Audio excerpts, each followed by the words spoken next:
Good evening, ladies and gentlemen, boys and girls, and welcome to the latest episode of the Hard Compound Live. We're also recorded. For those of you who don't know, my name's Rich, and I run and operate the Hard Compound here in the UK, down in the south of the UK. We're a kind of a one-stop shop for all things motorsport, F1, IndyCar, touring cars, NASCAR, bikes, sidecars, rallying, all that kind of stuff. We try and cover it all with articles, news, previews, reviews, competitions. We provide backing for some of the best young riders here in the UK and some of the best young drivers on bikes and karts. And you may have gathered, we also do live interviews. So plenty going on our side. We're on Twitter, Facebook, and Instagram primarily. Just search for the Hard Compound on any of those three, and you'll find us. So come and give us a follow if you don't already. If you already do, thank you very much for your support. These interviews also go out on our YouTube channel where everything is recorded. Also, the interviews are recorded live. They're recorded live now, and they are stored on our Facebook page in the video section. So who have we spoken to? We like to keep, we like to mix it up. For those of you who are in the UK, we've spoken to a lot of the British touring car drivers and the support series drivers.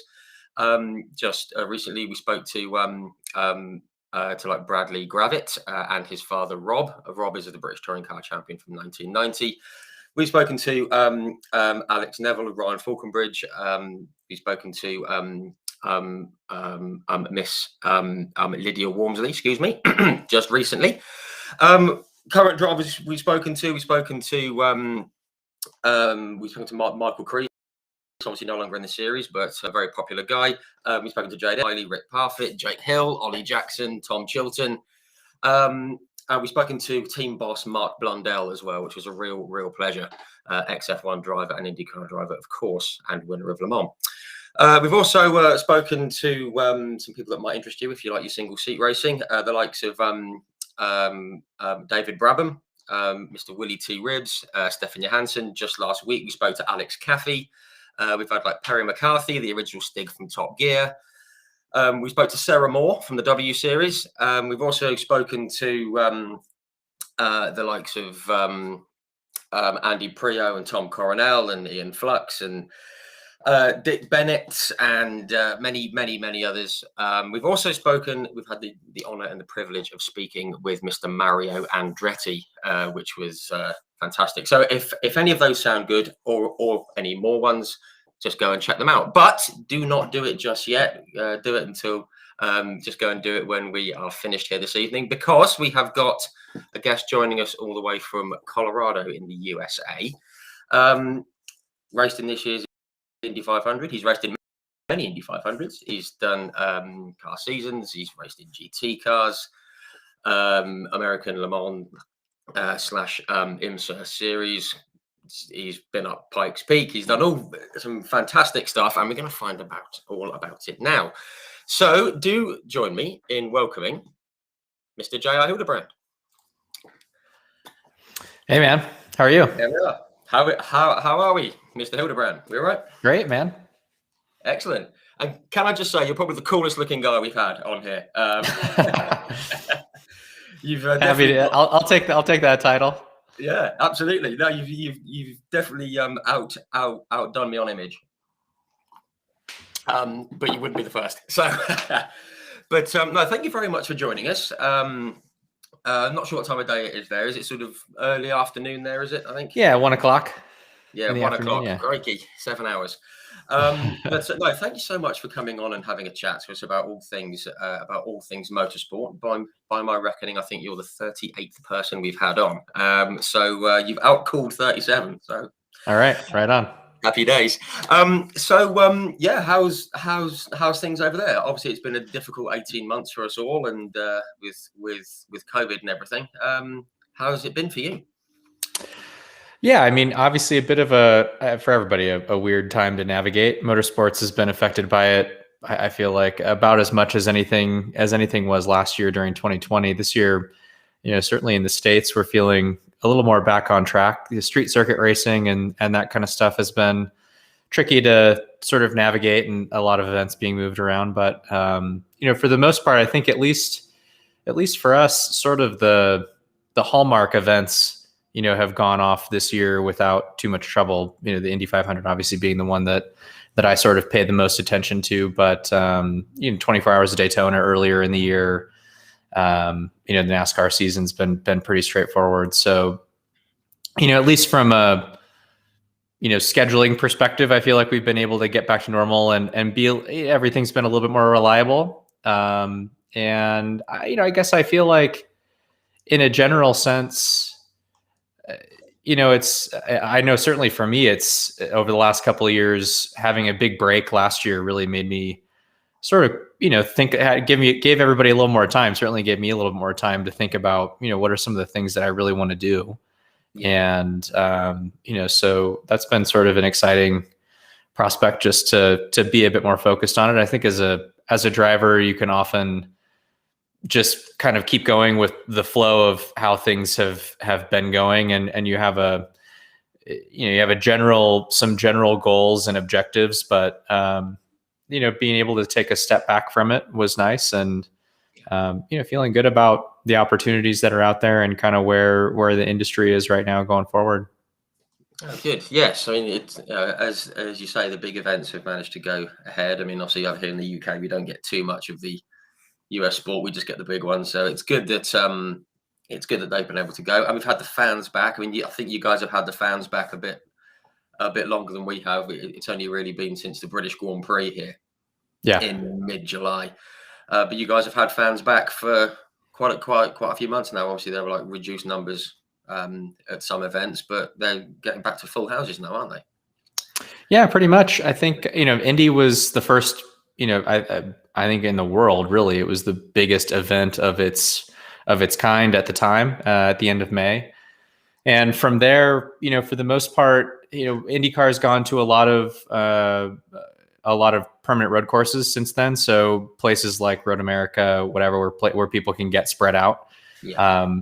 At places like that, I think it's an easy call to just have access be what it can be. And I guess my feeling is it's going to depend on just what the climate of COVID and kind of where case rates are high and low and probably sort of regional from that perspective in the US over the next few months, just kind of managing where that's at. I know that with the IndyCar series, people are looking to Long Beach at the end of the year with some question marks, just in terms of California has definitely been a little more strict in terms of their procedures and all that kind of stuff. We've already had some events around that race, before and after that have gotten canceled already just for those reasons. So I think you're certainly not out of the woods in those kinds of environments, but as competitors, it's been so great to have everybody back. Last year at the Speedway, as a place that you're used to having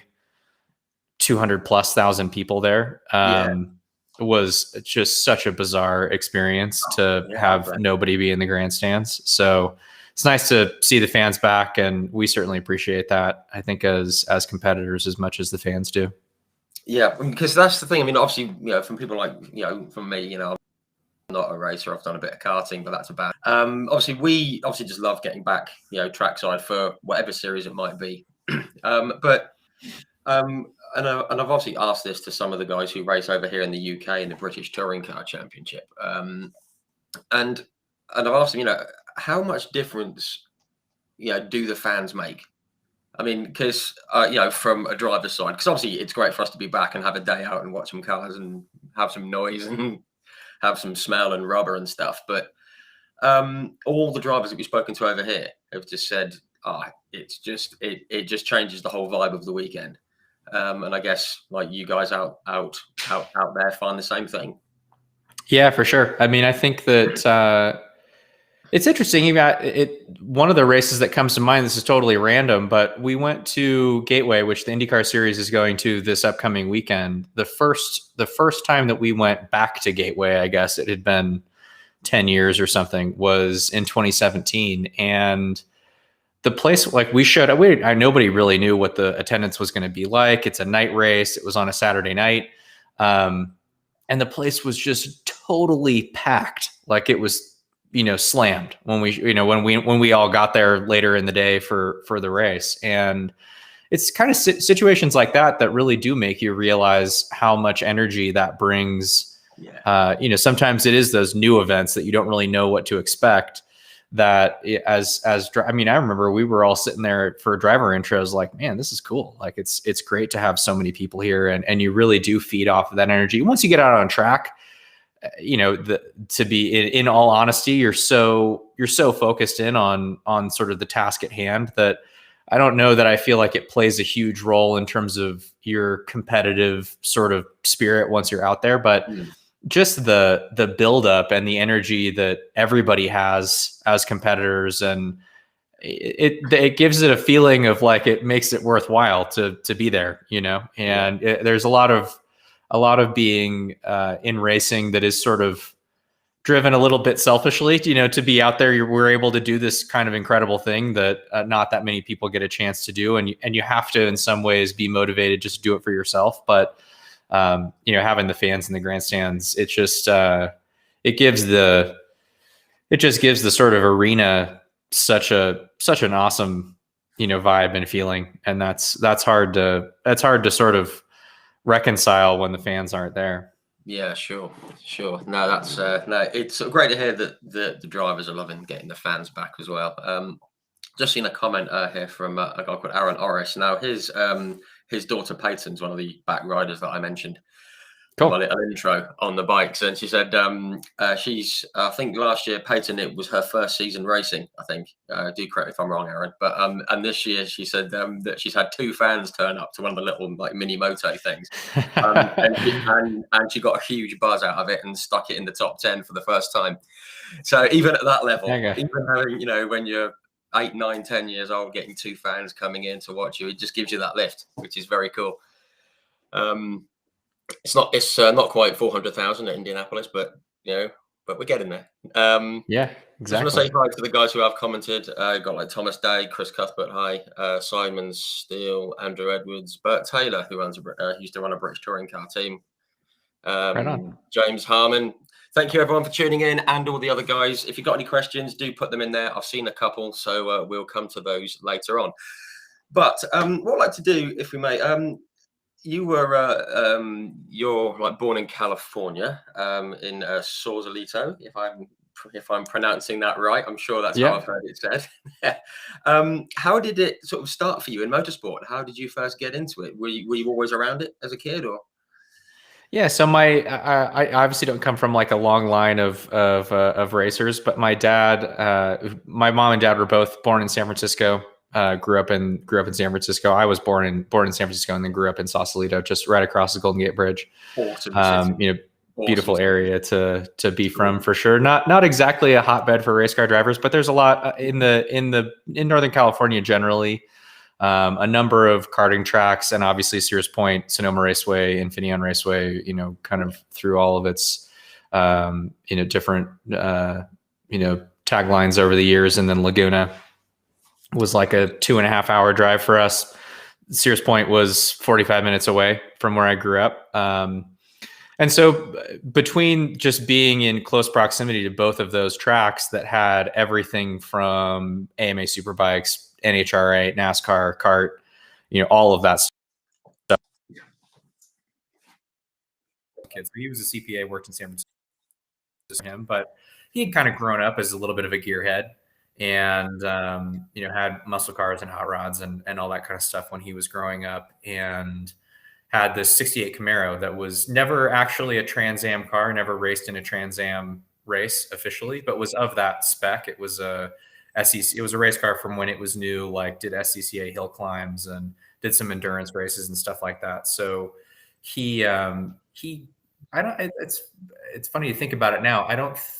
He didn't have it when I was born, I don't think, but started racing sort of shortly after that, just for fun, basically. And so, he would do vintage races a year, mostly just at the 2 of those tracks. We'd occasionally road trip, up to Oregon or somewhere else close by for a race. But, I put a lot of my interest in motorsports in being around vintage racing. when I was a kid. There's just such a, but you got the Monterey Historics, now called the Monterey Motorsports Reunion at Laguna Seca every year, which is Yeah. totally different than Goodwood, like not in the same zip code, but if there is an event in It's a the similar US, idea, but yeah, if there's an event in the US that at times has kind of held at least that type of stature stateside, it's been that race. And then at Sears Point, you get a lot of the same stuff. A lot of the well-known vintage racing cars, the original cars, are on the West Coast here in the States. So you'd see a lot of that stuff between those two events, and I think that just really, being able to show up at the track on one weekend and see, my dad's racing in the Trans Am group, so that's obviously a really, kind of iconic era of motorsport and type of racing, but Can-Am and, the vintage F1 cars and all this, from back to the 20s and 30s all the way through at that, when I was growing up, they kind of had the cutoff kind of late 70s in terms of what you would see at the vintage races. Wow. But just all the different sights and sounds and forms and design, and you can kind of see it all in one place. That for me was had a lot of impact, I think. And so to answer your question, I grew up, I think, as much just like a racing fan and a car guy. Like that was, as a kid, I played baseball through high school. Like I played competitive sports otherwise, but if you'd have gone into my room when I was 10 or 12 or something, you'd have found 500 Hot Wheels cars and no baseball cards anywhere. It's just totally that kind of a thing. So I loved cars. I loved design. I was always drawing stuff.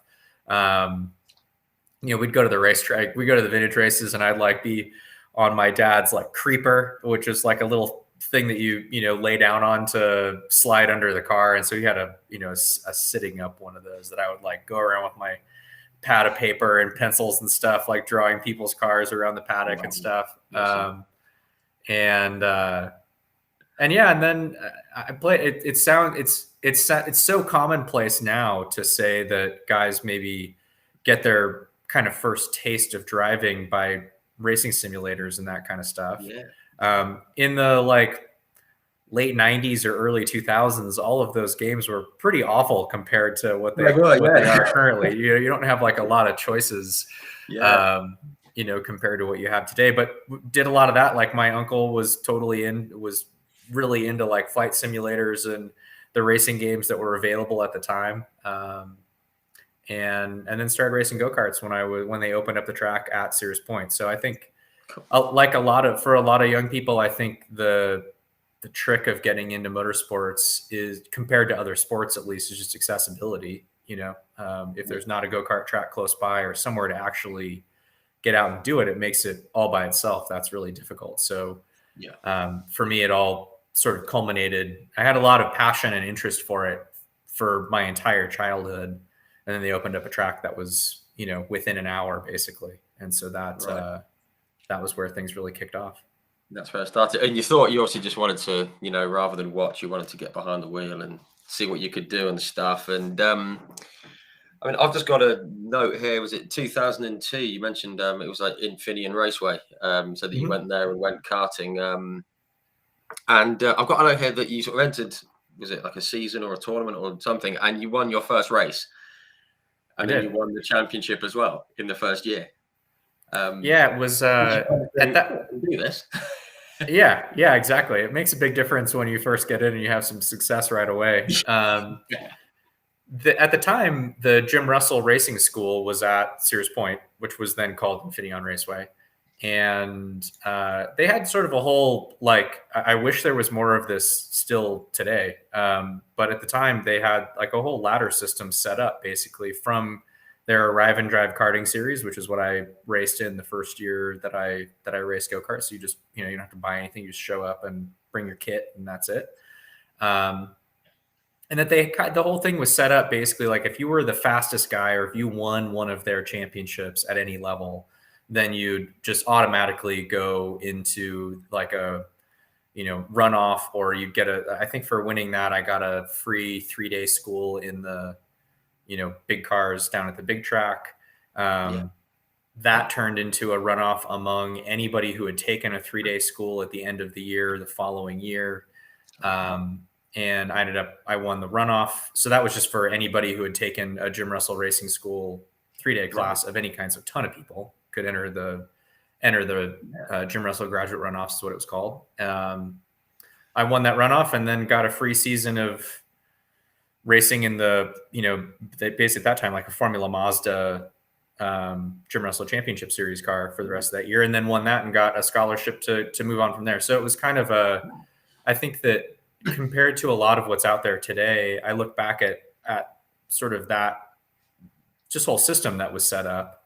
Yeah. And, it basically allowed me there was a year of racing shifter karts kind of in between all of that, but, it was a pretty minimal, like I said, compared to what I think exists today for kids to sort of progress. It was a pretty minimal financial investment to get pretty far through the whole sort of system of it. I mean, that's a really tough transition to make from karts to cars.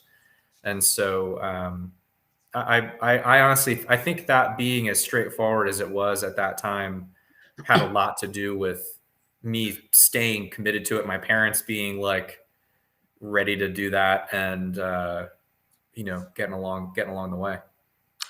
I think that's a really good point. I mean, and someone just commented there. You got like Simon Stills just commented about the like US racing system and the cost of everything, because that's the big thing, isn't it? I mean, motorsport's never going to be cheap to get into, but it sounds like what was out there at the time is like, okay, then you progress and you get the opportunity to progress, and if you can, and it can like snowball, as it sounds like it did for you, which was great, because over here and in many parts of the world, I guess, it's, there's lots and lots of very, very good drivers who, no matter what they've won, if they don't bring a few pound notes or dollar bills or whatever, then they aren't going to get the opportunities. And the question that's just come up here, I says, like, do you think the US racing system is better for young drivers in terms of progress and budget? And just before we go on to that, we've got like Emily Linscott from the UK. She's in the F4 US Championship, and she's doing like crowdfunding and all that kind of thing. And she's doing really well. She's got Pippa Mann on board, and she's doing really well. But she's turned her attention to the US because it may perhaps be a little bit more easy with scholarships and whatnot. So do you think you guys have got it right over there? Because I do. I do think that it is generally a bit less expensive in the US, and the ladder to get to the top is I think a little bit more straightforward. And there are once you get onto the Mazda road to Indy, there is a bit more of that kind of scholarship, access along that way. So, the IndyCar series is at least a pretty,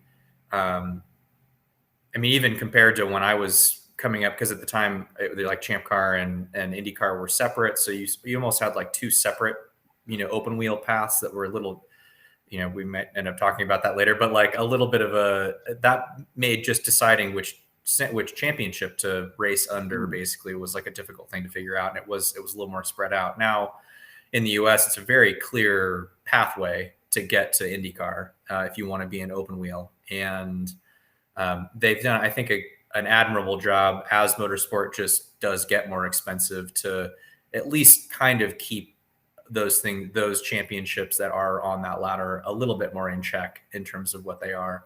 I guess my personal point of view is what we're still missing a little bit, even in the States, but just generally, is how to make it not be cost prohibitive at an even earlier level than that. I think that even before you get to what is in the States, USF 2000, like 2-liter racing, that's a few $100,000 at this point. To do a season, to do like a super competitive karting season is really expensive now. And I think that there's not enough support given the expense of what those championships cost. I know, like, I came from in a relative sense, like an affluent family, not super wealthy, but enough money to kind of support me without having to have a bunch of sponsors, at least for like those first couple of levels to get up to the top. Yeah. And not everybody, very few, I would say, even have that level of just built-in support. So that's a tricky thing to overcome. And I think the industry generally would do well to find some ways of subsidizing, those lower levels and making there be a bit more clear of a pathway from carts to cars, because that still is a big jump. It's a big jump in expense. And I think at the end of the day, it's kind of like I look at a bunch of us, like none of us guys that are at the same level now in the IndyCar series raced in the same championships at that level. Like it sort of didn't matter. Like we all just had to get experience at that point. It's just a matter of like getting as much seat time as you can, working with a good coach or a good team that can kind of help you figure out the nuances of driving a car out of being in a go-kart.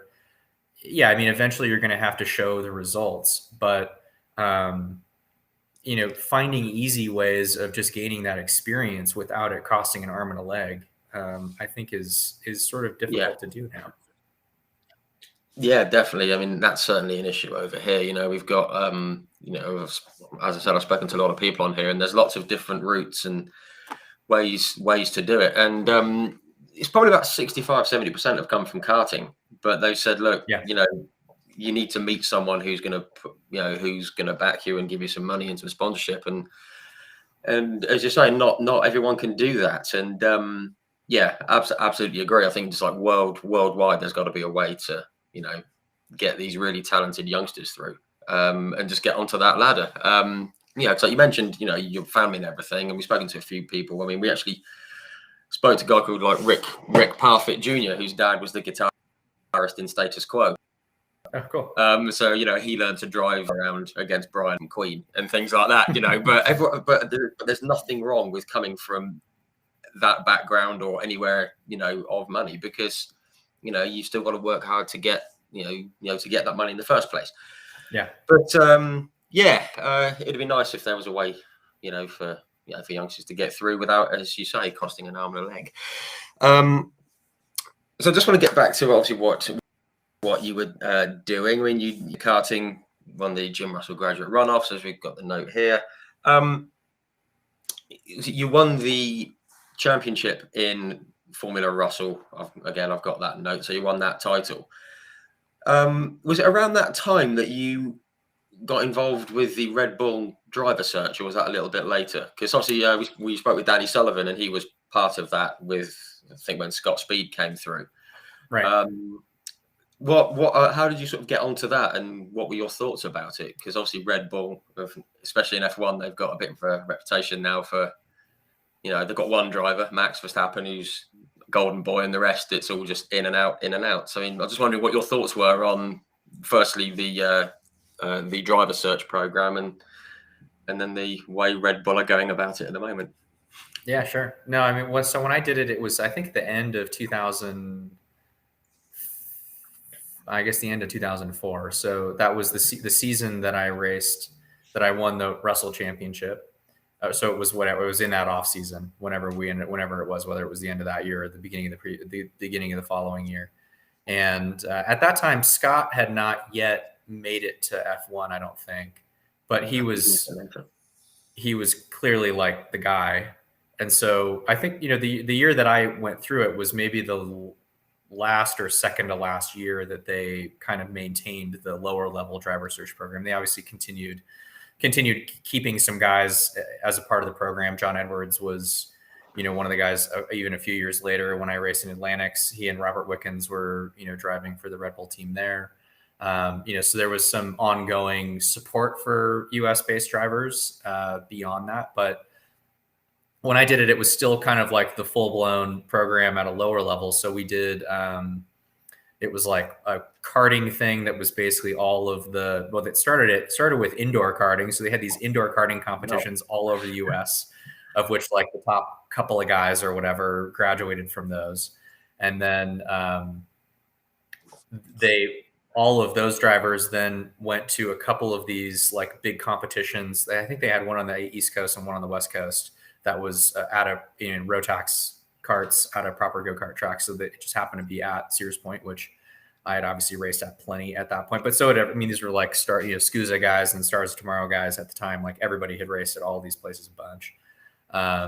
So that was really at that time, it was a lot of young guys who were, for the most part, within a year or two out of racing go-karts. So, pretty early on in the process, and that they were sort of filtering in some drivers that hadn't, that were obviously guys that were on Red Bull's radar or just on the open wheel radar generally in the States throughout all of these, sort of processes. So I went and I ended up qualifying through one of the indoor karting things, but probably would have at that point was one of the guys that was far enough up the list that I would have just gotten like passed through to the next thing one way or the other. So then from there, you had another like funneling down of drivers to a Skip Barber runoff at Sebring. And so that was of everybody in North America, that was like everything distilled down to what I guess Red Bull would consider the top guys. Did this runoff and Skip Barber cars at Sebring. And then the kind of final part of the driver search program, at least, was, I don't know, 3 or 4 drivers, I think, basically graduated from that to go drive F3 cars, I think, in Europe somewhere. And so, my experience with it was, I mean, it was all super. At that point, you're just kind of. I wasn't reliant on that to be a thing. There was a part of it that was. I mean, you could tell even at that time that it was a little weird in terms of how the whole thing was working out. Just that there were a lot of guys that were part of the program and then suddenly just not, and that there wasn't a lot of like. There wasn't much of a safety net for those guys. Yes or no, yeah. Yeah, and so I got to Sebring and was initially one of the quicker guys there, but just ended up the way they kind of had the whole thing structured, like it was wet for like half the time, and I had like a gearbox failure in one of the races or something, and like it kind of didn't end up really panning out.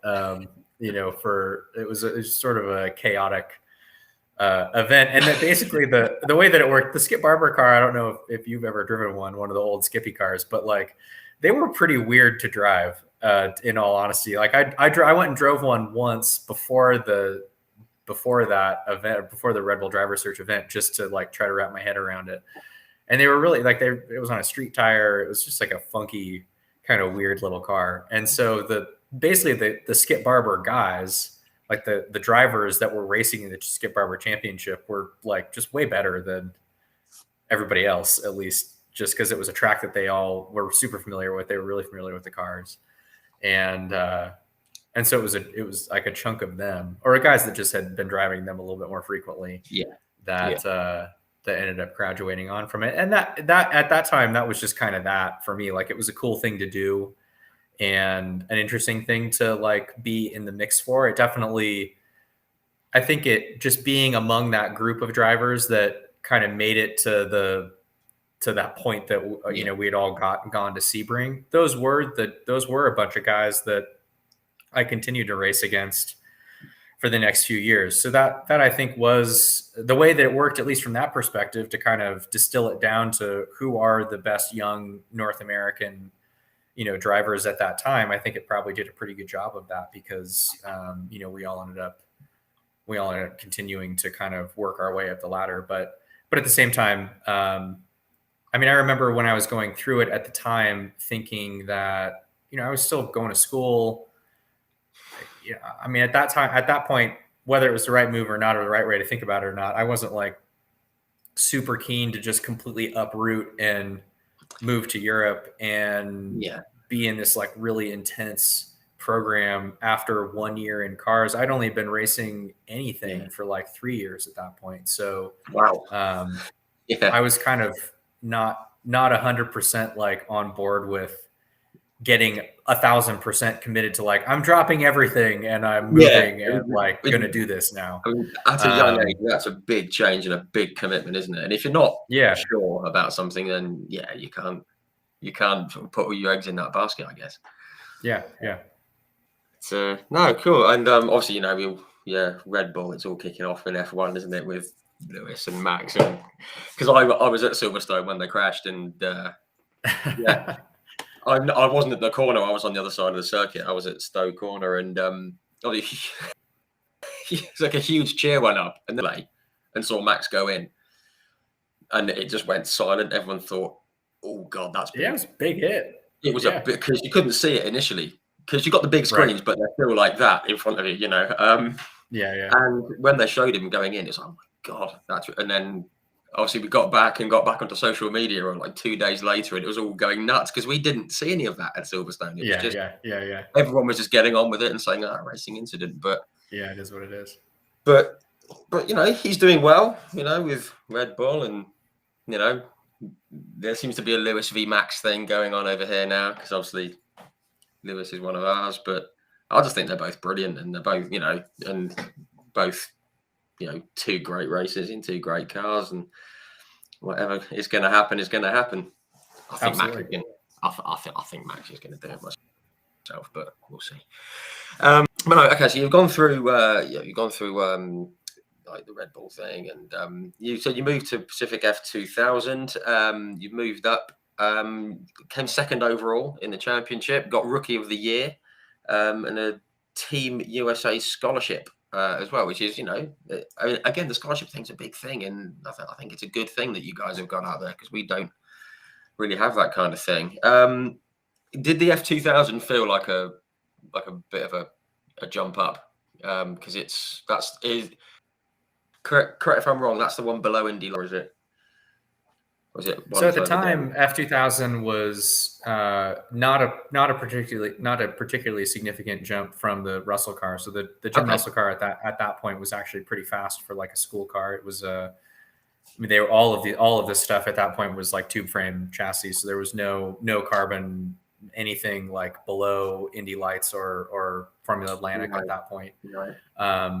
But that that car was pretty quick, a whole different kind of animal, just because every car is a little bit of a different animal. But the F2000 car, I still think is, at that time we were racing the Van Diemen. Well, actually my Pacific F2000 year, we raced in Mygale, but the following year in 2006, when I won the national championship, we raced the Van Diemen, whatever, just like the F2000 car that everybody thinks of from that era. And it was just a great little car, like, wings and slicks. So you kind of got that element of, understanding downforce and whatever, but it was not a super high downforce car. Tube frame. So you still had a little bit of like just the feel of the chassis, and still with an H pattern gearbox. It was kind of hilarious that I was listening to an interview of a couple of like current F1 drivers that are my age. So like, it's not like I'm older than they are. No, you're younger than me. Have never driven H pattern, like never driven a stick shift in anything. I was like, how is that even I've done possible? And so it was just, I look back at that car and that period of time, and I learned a lot at that level, actually, just because the car it wasn't super refined. So you really had to work at it. And there were lots of ways that you could screw up. Like if you could easily miss shifts and, do all that kind of stuff. So it kind of forced you to have a real, just respect, I guess, for like everything that you were doing. It wasn't just this thing that you got in and beat the hell out of. And so my first season in it was just the Pacific F2000 series.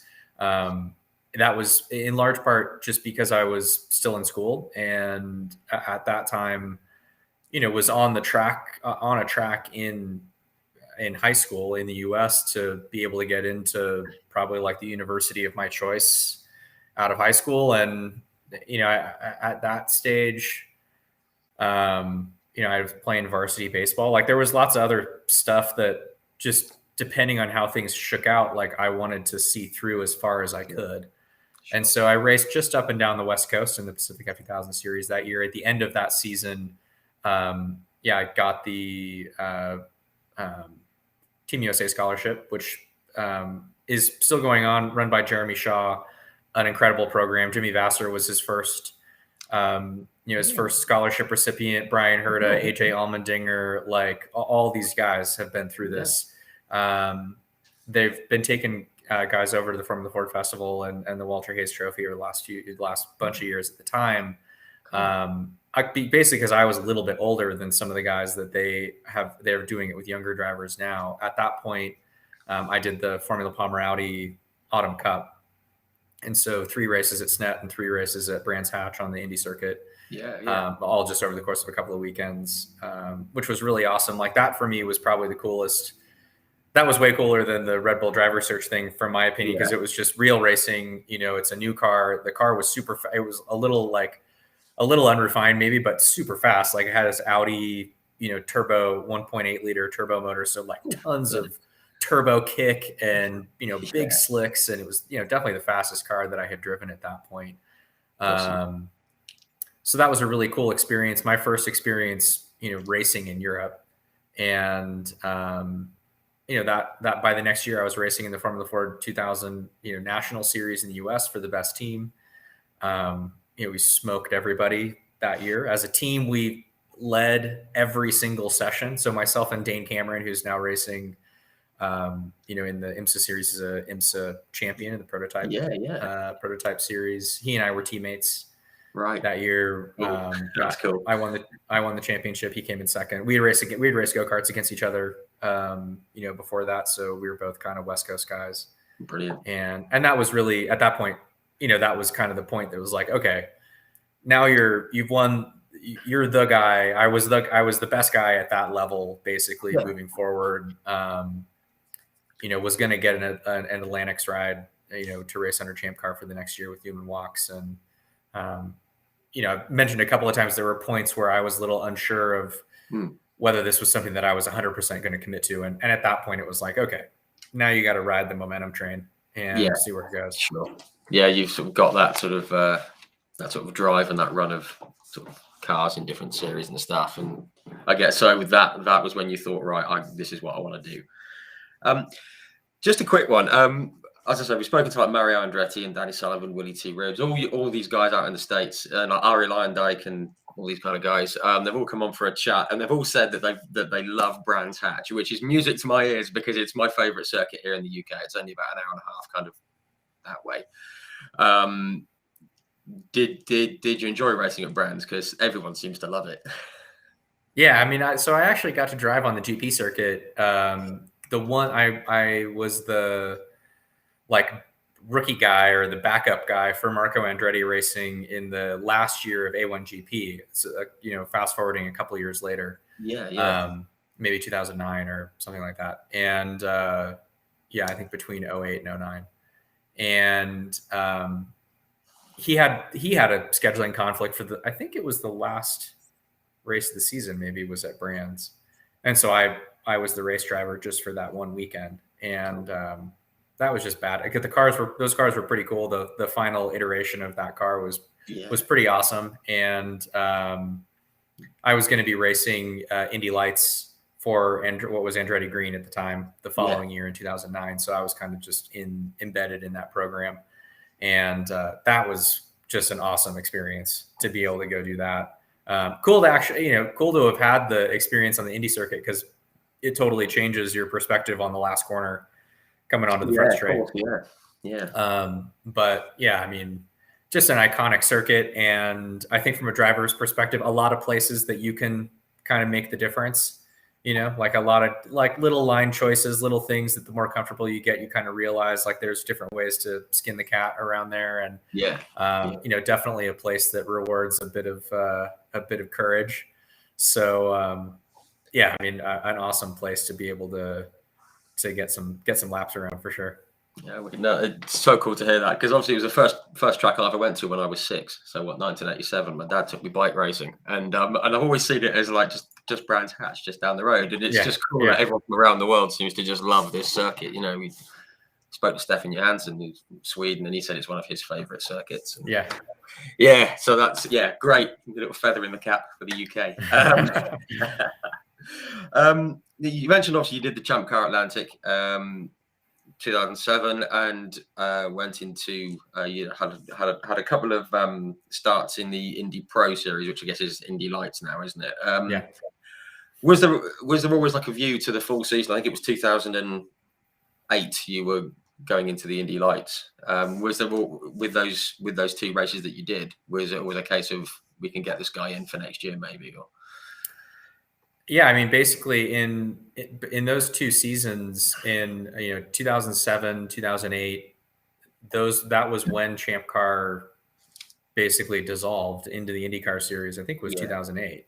And so it was just a crazy time. It was a crazy time for everybody who was involved. I mean, obviously at that level, I'm sure, the IndyCar, Champ Car level, there was a lot of crazy things going on. But, when you're coming up the ladder, it was the same way, that it's like, okay, well, because the Indy Pro Series at that point was really not super competitive. Like there was a couple of good guys, Alex Lloyd, some guys that whichever championship they'd have been in, they would have been competitive, but it was not like a stacked field. And then, and so in 2007, still sort of the year before, Champ Car went away, Atlantics was as strong, I think, that year as it ever was. Like a ton of current IndyCar drivers were racing in that championship at that time.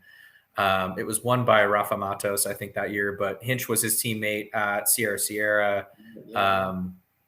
Graham had just graduated from it. Graham and Simon Pagenaud had just graduated from it the year prior.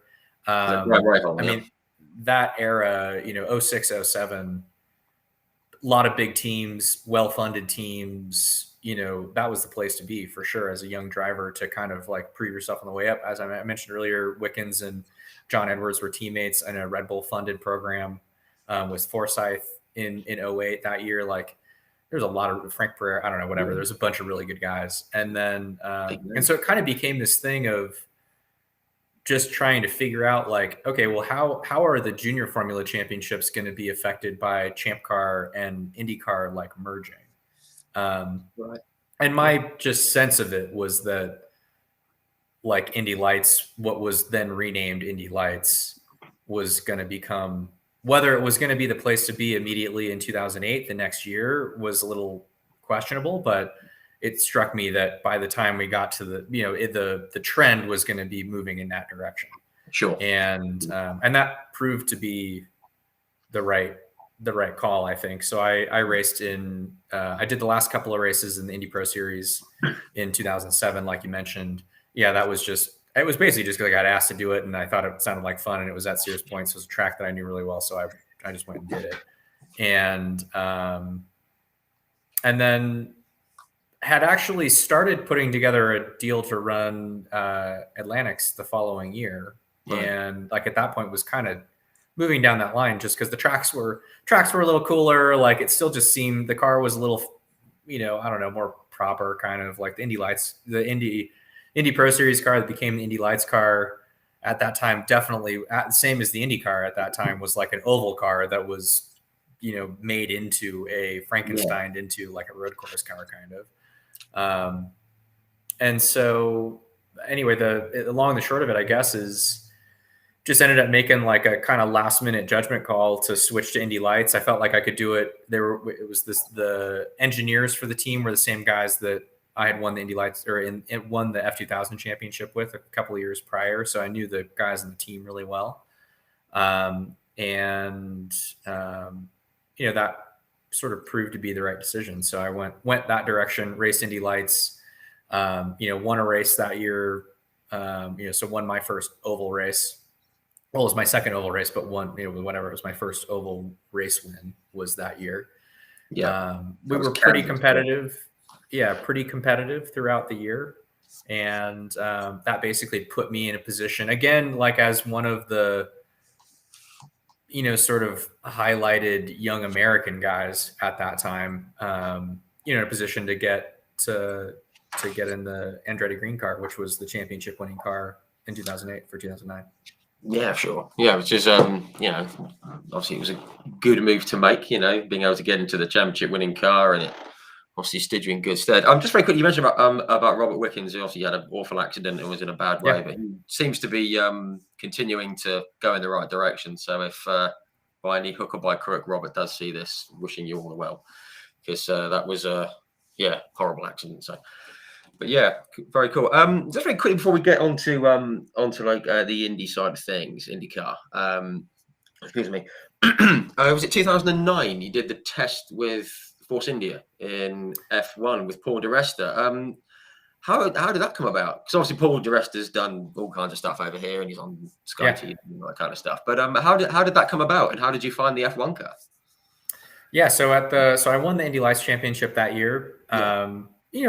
Pretty handily. Like we had locked it out with a couple of races to go. One of the best, just from a kind of results perspective, or not even from results perspective, just how we went into the year. It was my best season in cars, probably. Like it was one of those deals that we showed up every race sort of expecting to stick it on the pole and win the race. Like we just had that much confidence that we were cool mindset to have, isn't it? And knowing at every track. Yeah, exactly. And cool. We were like giving away second place trophies when we came up on them through the year. So it was just a pretty dominant sort of attitude to be able to have, and an enjoyable group of guys and all that kind of stuff. So we won that championship.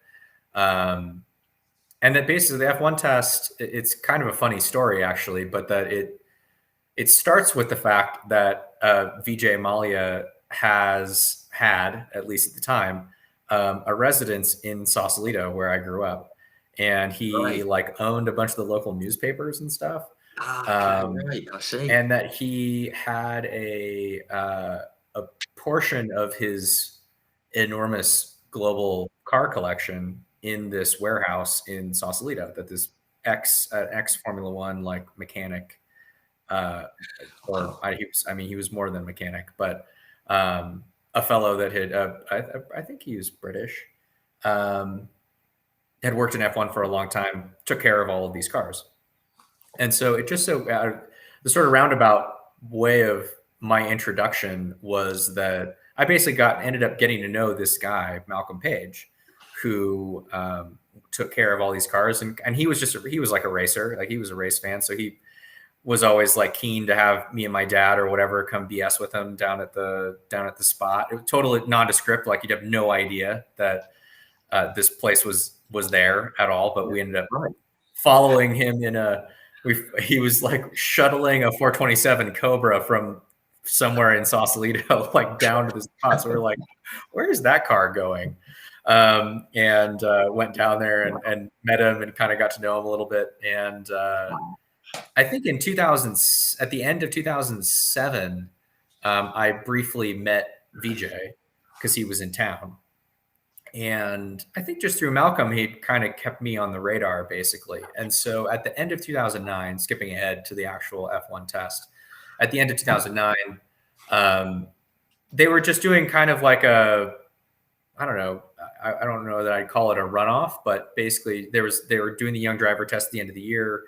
They didn't have anybody super specific lined up for it. At that time, they were a McLaren Mercedes technical partner. So they kind of had, I think they sort of had access to the Mercedes young driver group, but they just held a competition basically at the McLaren simulator for a bunch of young drivers. And so I think because I had just been a name that I'd met Vijay and I had just won the Indy Lights Championship, which at that point was the biggest junior Formula Championship in the US. Yeah. I just got thrown into the group of the guys that they were testing.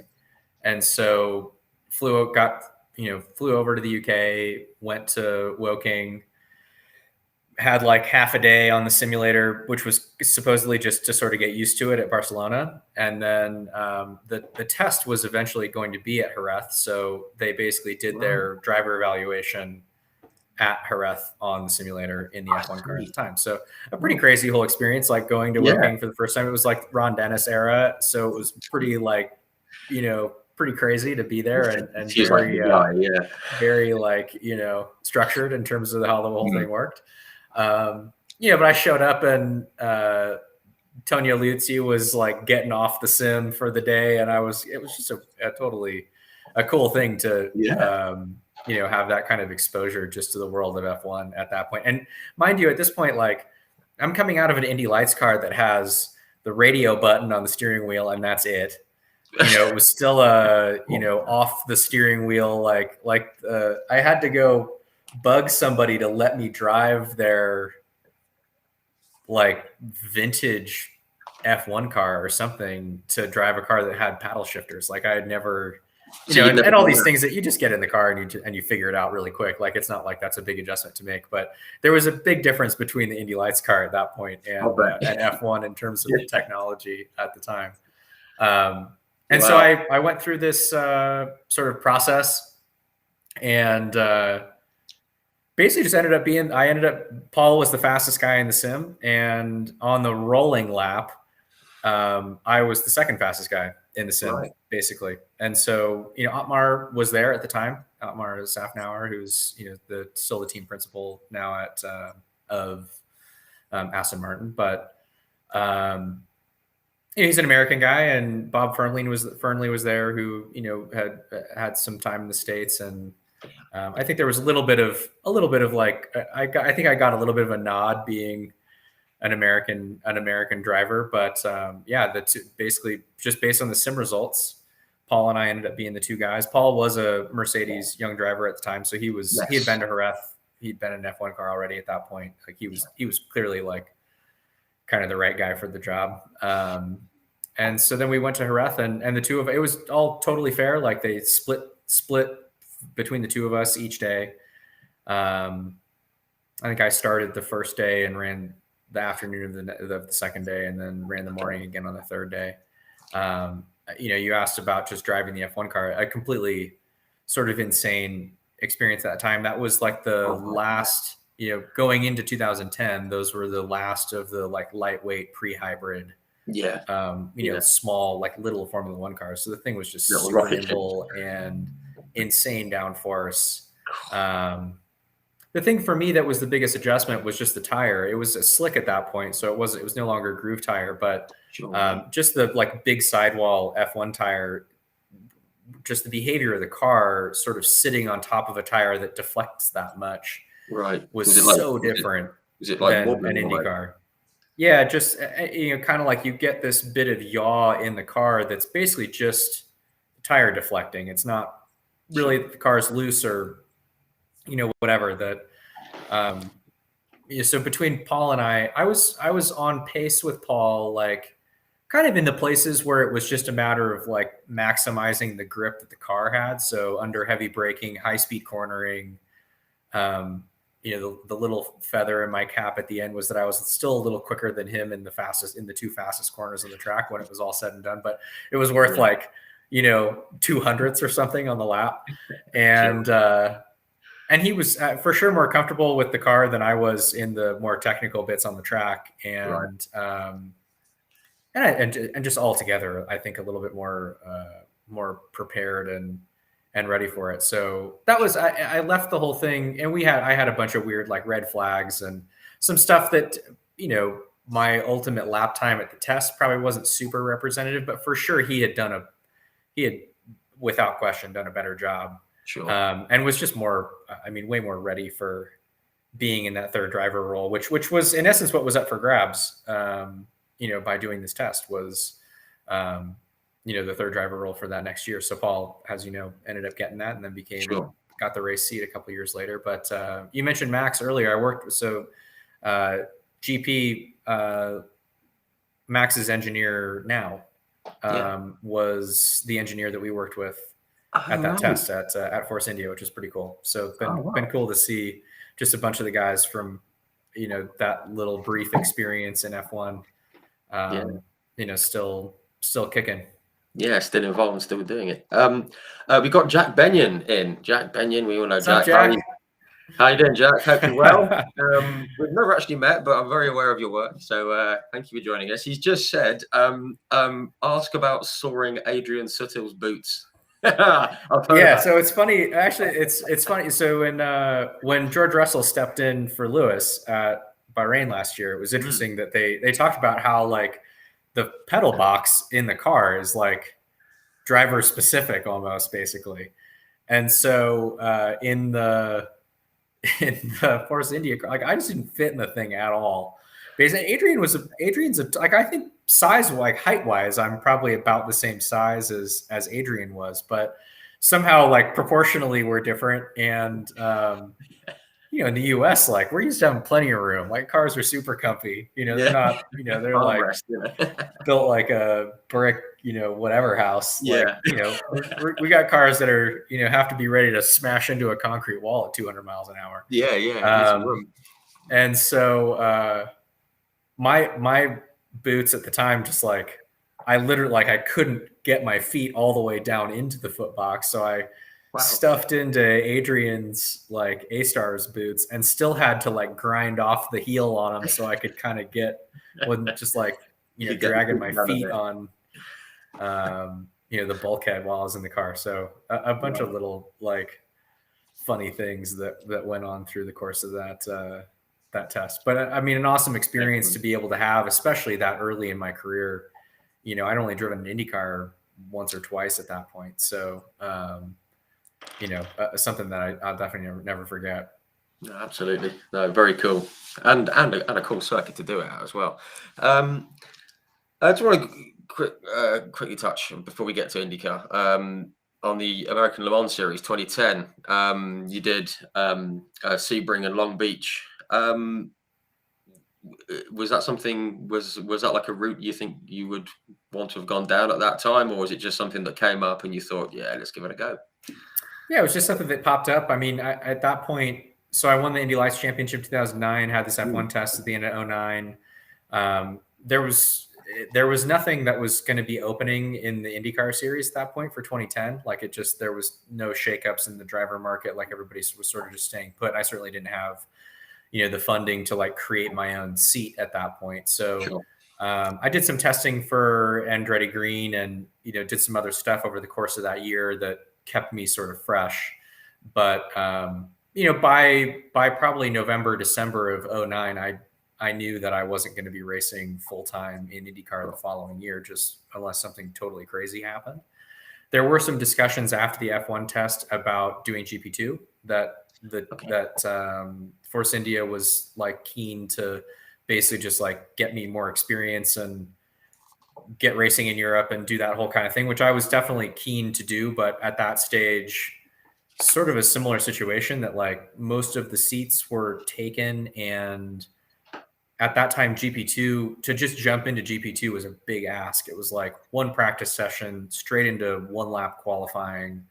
Like to be competitive doing that, not being familiar with it at all was going to be, and not racing for maybe a team that was super well prepared to put you at the front. That was just going to be a tall order, and ended up, I think on everybody's on kind of all fronts, just ended up not making that much sense. So, I basically had an off year in 2010 after I won the Indy Lights Championship, which really means that I was just totally unemployed for a year. But I like to think of myself as a free agent in that season. Yeah. And so ready and waiting. I just jumped into the ALMS gig. LMPC was new in the States that year, and it was pretty proper. Like I had Andy Wallace as my teammate, as one of my teammates, which was totally badass. I was racing against like IndyCar drivers in LMPC, which now seems crazy, but it was just how the whole thing was going down at that point. So did Sebring, did Long Beach, which were both awesome races to go do. Would have loved to have continued doing more of that year. It just became like a funding thing that the team needed to have guys that could bring some money. I mean, I guess I would say, looking back now, because of how tumultuous the Champ Car and IndyCar thing was at that time, all of us young guys, I feel like, kind of got the directive that we needed to be like hyper focused on open wheel, and like be I don't know. I ended up, whether this was what people who were saying this or sort of instructing or mentoring us along the way meant or not. I think it was a kind of like specialization perspective that a lot of times, I can say, at least for me, made me like question whether I should be driving other stuff that maybe I wasn't totally prepared to go do, like just for the sake of going and driving it. Yeah. So the PC car was kind of like, okay, this is kind of this pro-am thing. Like I'm probably going to, it's close enough to an open wheel car. Like I'll just get in and be fast in this thing. Like I knew the tracks, it was nothing kind of out of the ordinary for me. But over just the whole beginning of my IndyCar career, kind of dating back to around this time, like 09, 2010, if it wasn't an open wheel car, I was pretty hesitant to go do stuff if it wasn't with a really good team, or if it wasn't in a situation that I knew I could show up and just get in and like go fast. Yeah. Sure. Or show particularly well. And, I wish that looking back, I wish that I hadn't thought so hard about a lot of those opportunities, because in the reality of it is I'm doing more of it now because I just realized like, okay, I'm a good driver. Like I'll get in stuff and be pretty fast. Like I have to have some confidence. I wouldn't be here if I didn't have some confidence in my own ability. Of course. And you sort of like, it's a little bit of a test of myself sometimes. Like, okay, well, if I deserve to be here, then I should be able to just get in one of these things, even if it's a shit box, and go haul it up to the front. But at that time I sort of didn't, and I think missed some opportunities to at least just gain the experience of doing some more. I mean, this year was my first time doing the 24 Hours of Daytona, which is crazy. Like I've had some other shots to do it, and just because it wasn't like in a DP car, or it wasn't with one of the best handful of teams, you just get so used to looking at the motorsport landscape through that lens, and I think that. Some of that was because it was so hard at that time. There were so many guys in the mid 2000s that were awesome that just never made it to IndyCar or Champ Car because it was so difficult to kind of navigate that path. So that's a little bit of a sidebar, but I really enjoyed doing that year in the ALMS, and I'm glad to be doing more sports car racing again now. Yeah, cool. And it's a cool series. I mean, some of the machines are just absolutely awesome machines. Yeah, no doubt. Yeah, for sure. So yeah, and you also in that year 2010, you did a couple of races for like DNR in around Rheinbold. Which is pretty cool. First sort of competitive outings in the IndyCar. Did you then have eyes on 2011, or was something already in place for 2011? So obviously 2011 you went to Panther Racing, was there ever an opportunity with DNR there, or was it just there? Yeah, there was. I think in my mind, the Panther gig was really what I had my sort of like what I was set on throughout that whole year. I think it was pretty well known that Dan and Panther John Barnes, like that was not an amicable thing at that point, and there was a lot of talk about basically that seat becoming available at the end of 2011. I think Dan had a contract. His contract technically was included 2011 at that time, but it was just like things were going pear-shaped, and they were gonna end up parting ways. And so that was probably what I was most focused on. But at that point, you can't put all your eggs in a basket. It was a good ride. It was a one-car team and blah, blah, blah, but they had been really good at Indy for a number of years. It was definitely considered among the competitive seats at that time. And for me as a young guy, it's just like, whatever, I'll take sort of whatever at this point to get my feet wet in the IndyCar series. So it just so happened at the 500 in 2010 that Mike Conway had a big accident running into the back of Ryan Hunter-Reay on the last lap or 2 laps to go or something. Ryan ran out of gas. Broke his leg. And so I was, in essence, among a couple of drivers that did the fill-in gig for Conway at the end of that year. So I ran Mid-Ohio and then Sears Point at the end of the season, which were both tracks that I really enjoyed and were good at. Teammates with my man, JW.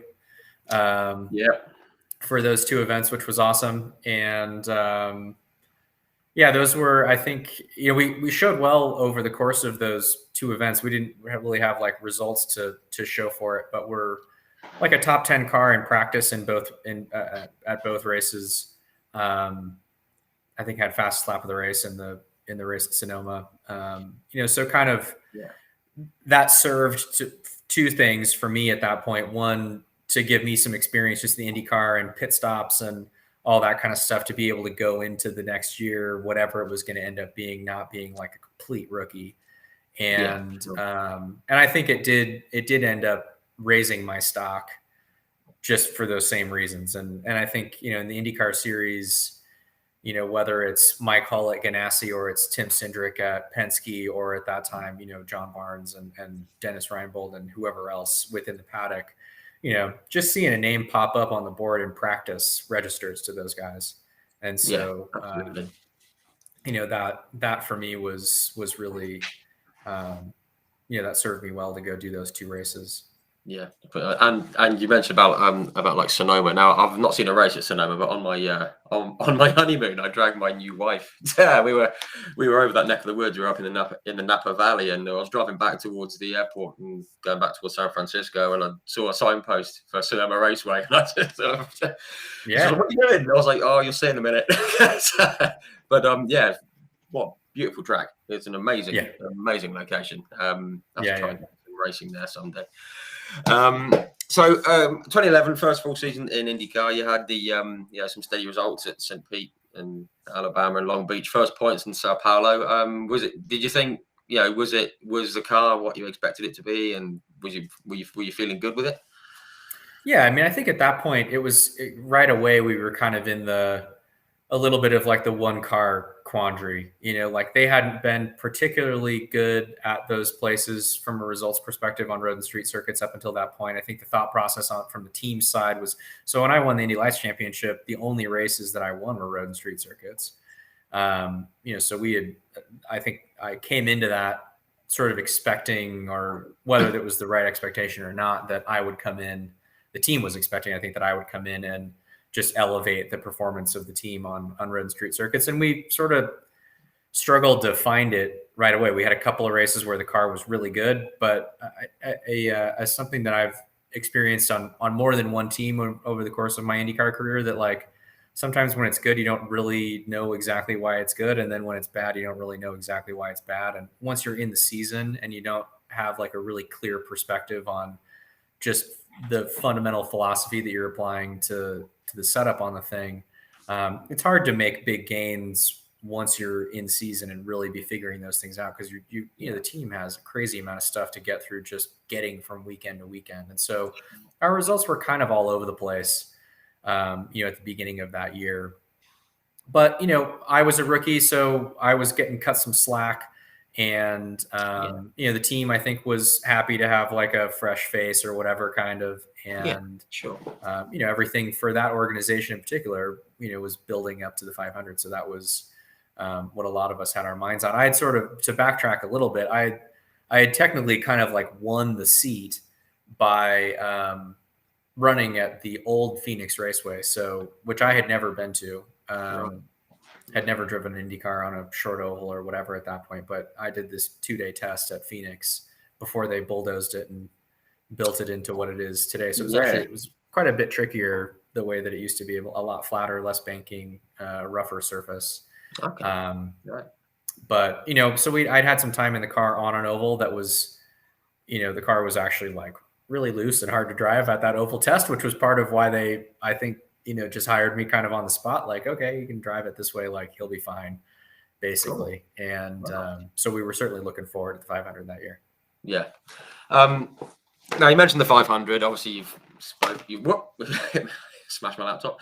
You've obviously spoken about the 500 10,000 times. I'm going to make it 10,001. Obviously, obviously we all know what happened towards the end there, but I mean, just for those of us over on this side of the pond, because there's a lot of people think there's only one IndyCar race a season, which because it's the only one that gets any coverage. Although Sky Sports have got IndyCar over here now, and we've got every race, which is great. But what is like the month of May, or the odd month of May, or the build up to the 500 like? Because it's a completely unique thing, isn't it? It's like you're in like this bubble centered up to this big event, and is it much different to anything else, because it certainly looks it. Yeah, I mean, it is for sure. And even now that it's, it's condensed quite a bit now compared to what it was even then, at the beginning, 10 years ago or whatever. But it is just a totally different whole thing. It's the only place that you show up at. And there's at least when you get started, you actually have, it's the only time I've ever shown up at the racetrack where you kind of feel like, okay, we've got time to kind of figure this out and get settled in and get comfortable. Right. Yeah. And so as a rookie, that counted for a lot at that time. Just to not have to, it wasn't like this race weekend that you get like a couple of hour-long practice sessions, qualifying and then you're racing. And it's also a part of that time existing there is also a part of what creates such a, competitive atmosphere around the place, because everybody does have the time to get everything a little bit more refined and dialed in. And, both as drivers, but I think mostly as teams, basically, you've got a lot of time to try a lot of stuff. And it's the fastest place we go. So it's all the little aero tweaks. You're spending all this time in the wind tunnel of the off season. At that time, it was the first oval track of the year. So it's really like, you're rolling everything out. It's as if it's the first race of the season. You're seeing a lot of stuff. It's the first time you got the Speedway package on the car. All the little like tweaks and development stuff that you've been doing over the off season. You're kind of seeing the, fruits of that labor for the first time. At the Speedway. And so, we rolled out, they brought in Buddy Rice to be my teammate that year. So he and I have actually became good friends that year, and have been good friends since then. Nice. Former Indy 500 winner, just to have some experience and kind of perspective on the team. He and I got along really well, and we're kind of looking for the same things and doing that whole song and dance from the beginning. But it's crazy even thinking about it now. Like at that time, we didn't have the road course race. So you literally had the entire month of May. There wasn't another IndyCar race in May. Right. And so you had ROP like a week before practice actually started. Practice was spread out over a bunch more days. I think we had an off day somewhere, like once practice actually, it's like a scheduled in off day, like at some point. We started the month with our backup car, ran the backup car for like 3 days, and then switched to the primary car partway through. It was still a time when like teams would be going back and forth between their totally prepped primary cars and T cars, like all the way up to the race to figure out which one they thought was a little bit quicker or whatever. Wow. So there was just a lot. It was a lot that was going on, basically just because you had this luxury of time. Yeah. And all of that together made for this totally like just completely different, very old school, frankly, like experience at the racetrack. And not to mention the fact that it is just this enormous place.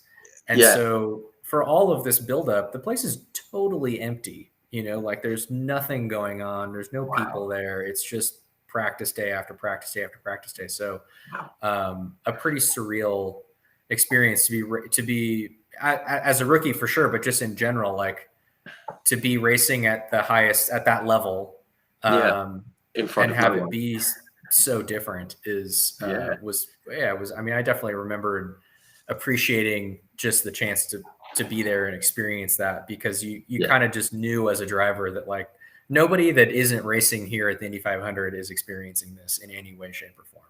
Yeah, no, sure. I mean, I've never actually been. I mean, I was going to go this year for my 40th birthday, and I was going to go this year, but obviously we shelved it because of COVID and whatnot. And I know it's a big place. I know the size of it, but I still can't get my head around the size of it. The fact that the straights are that long and just the whole footprint of the place. It just looks absolutely enormous. So yeah, I'm aiming to be there next year. But I was actually hoping someone that I didn't want, not I didn't want to win, but one of my less favorite drivers was going to win this year. Just so I missed it, because I didn't want anyone and then Helio goes and wins it. I was like, I should have been there. But hopefully we'll be there next year. But I mean, it just looks like an amazing place, and I can't wait to get there. So fingers crossed. But did you go into the? I mean, I've got a note that you qualified 12th for the race. Was that sort of about where you had hoped to be, or would you, or realistically, did you think you could get a bit higher, or was it For sure, we had the pace to get into the top 9 at that time. But at the way we didn't end up making a second qualifying run because Buddy Rice was like on the bubble in the top 9. So it was basically just going to be, as a team, like one of us was just going to be swapping out for the other one. At that stage. And those cars at that time were a little bit more on the, I wouldn't say that they were on the limit. They actually had a lot of feel, a lot more feel, I feel like, than the current cars do in some respects, just in terms of when it was under the limit, you really felt the sense that the car had a lot of grip and you knew where you could put it. And it was a bit more of a precise, sort of tool from that perspective. But the flip side of that was that when you did lose it, it was just totally gone. Like it was on rails or it wasn't. And that was that. And so as a rookie at that time, the team was just kind of like, we're not going to trim the thing out and send you back out there, particularly if it's just going to, you're just going to bump our other guy, out. So much more just across the board. I feel like at that, basically now at the 500, whether it's because it's as competitive as it is or not, like everybody is going out there pretty much like pretty close to the limit of how trimmed you can deal with the cars being. It's become quite a bit more competitive now. So that obviously plays a factor in that. But at that time, it just wasn't like that. Like you had Penske and maybe a couple of the 2 out of 4 Ganassi cars and some of the Andretti cars or whatever. You'd have some of the big teams, but Penske was the only one in my mind that I remember at that time besides Ganassi when you had Dario and Scott. But there were 6 or 8 cars or something that you knew they were going to be like on the limit. And that pretty much everybody else, or, there was half of the field, I felt like, that was kind of okay with holding a little bit back just to make sure they weren't wrecking cars and stuff. And that's totally changed, in terms of the experience there now in qualifying. But at that time, it was like, whatever, we're in the top half of the field. Car was fast. Whatever, we had a little bit left in it, but we didn't really care, and we were just heading towards the race at that point.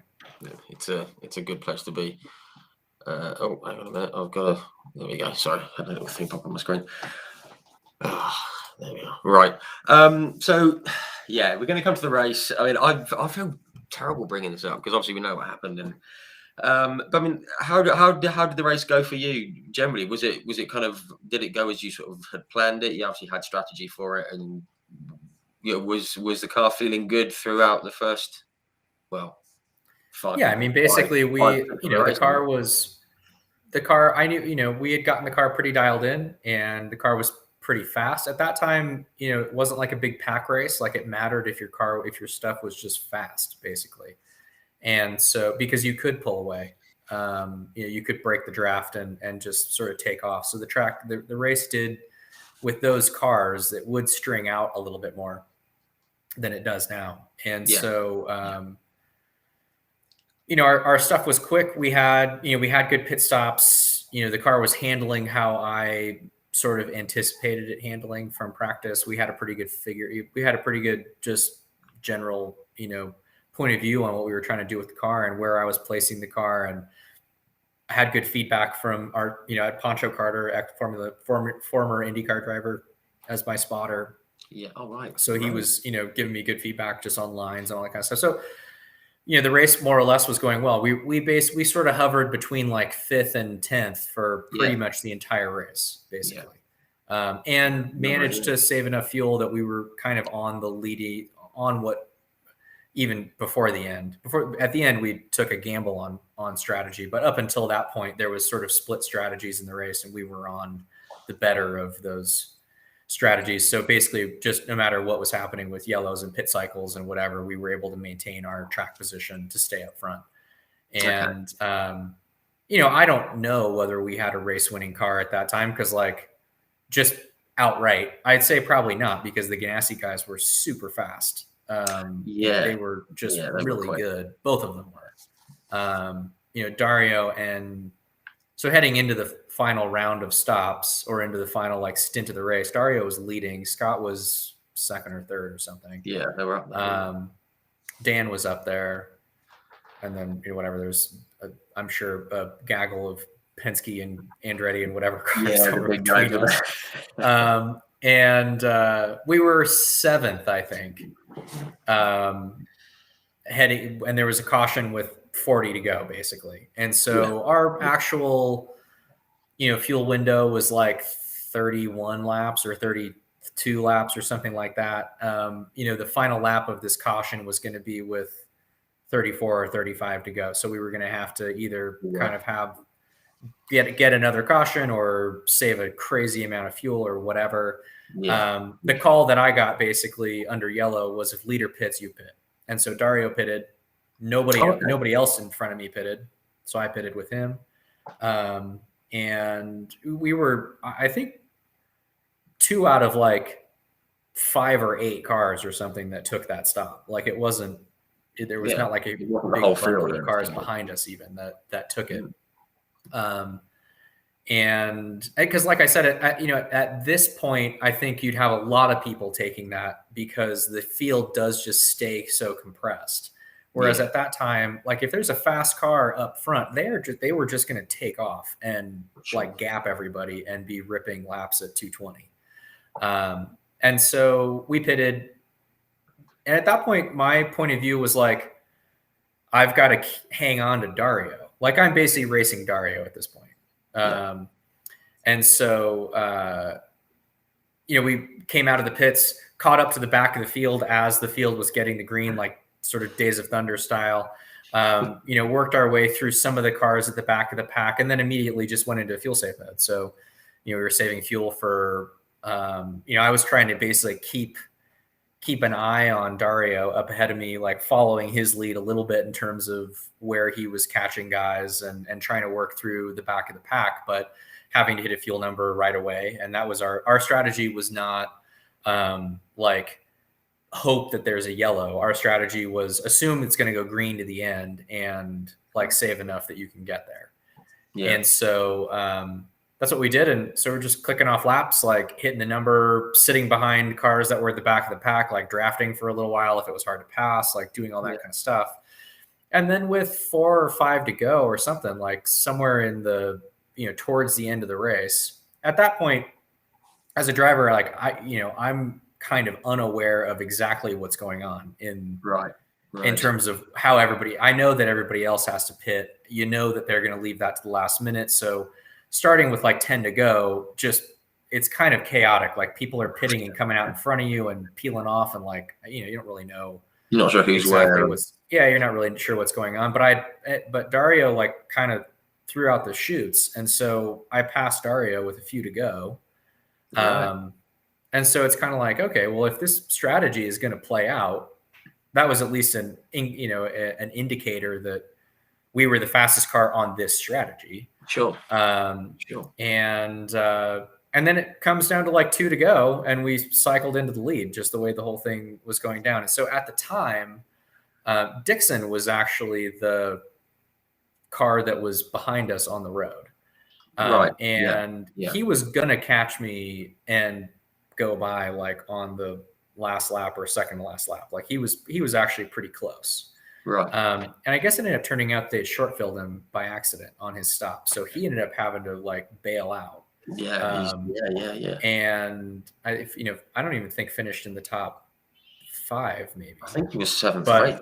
Memory, but anyway, so he was like, I was going to get caught and not win the race, just kind of on pace at that point, because he had put a big gap on everybody prior to their pit stops and then had a ripping pit stop and then came out. And so then at that point, so I'm kind of getting like from the spotter with a couple to go that like Dixon's 15 back or 20 back or whatever, he's closing like crazy, basically like keep you posted, and then suddenly like it wasn't that anymore.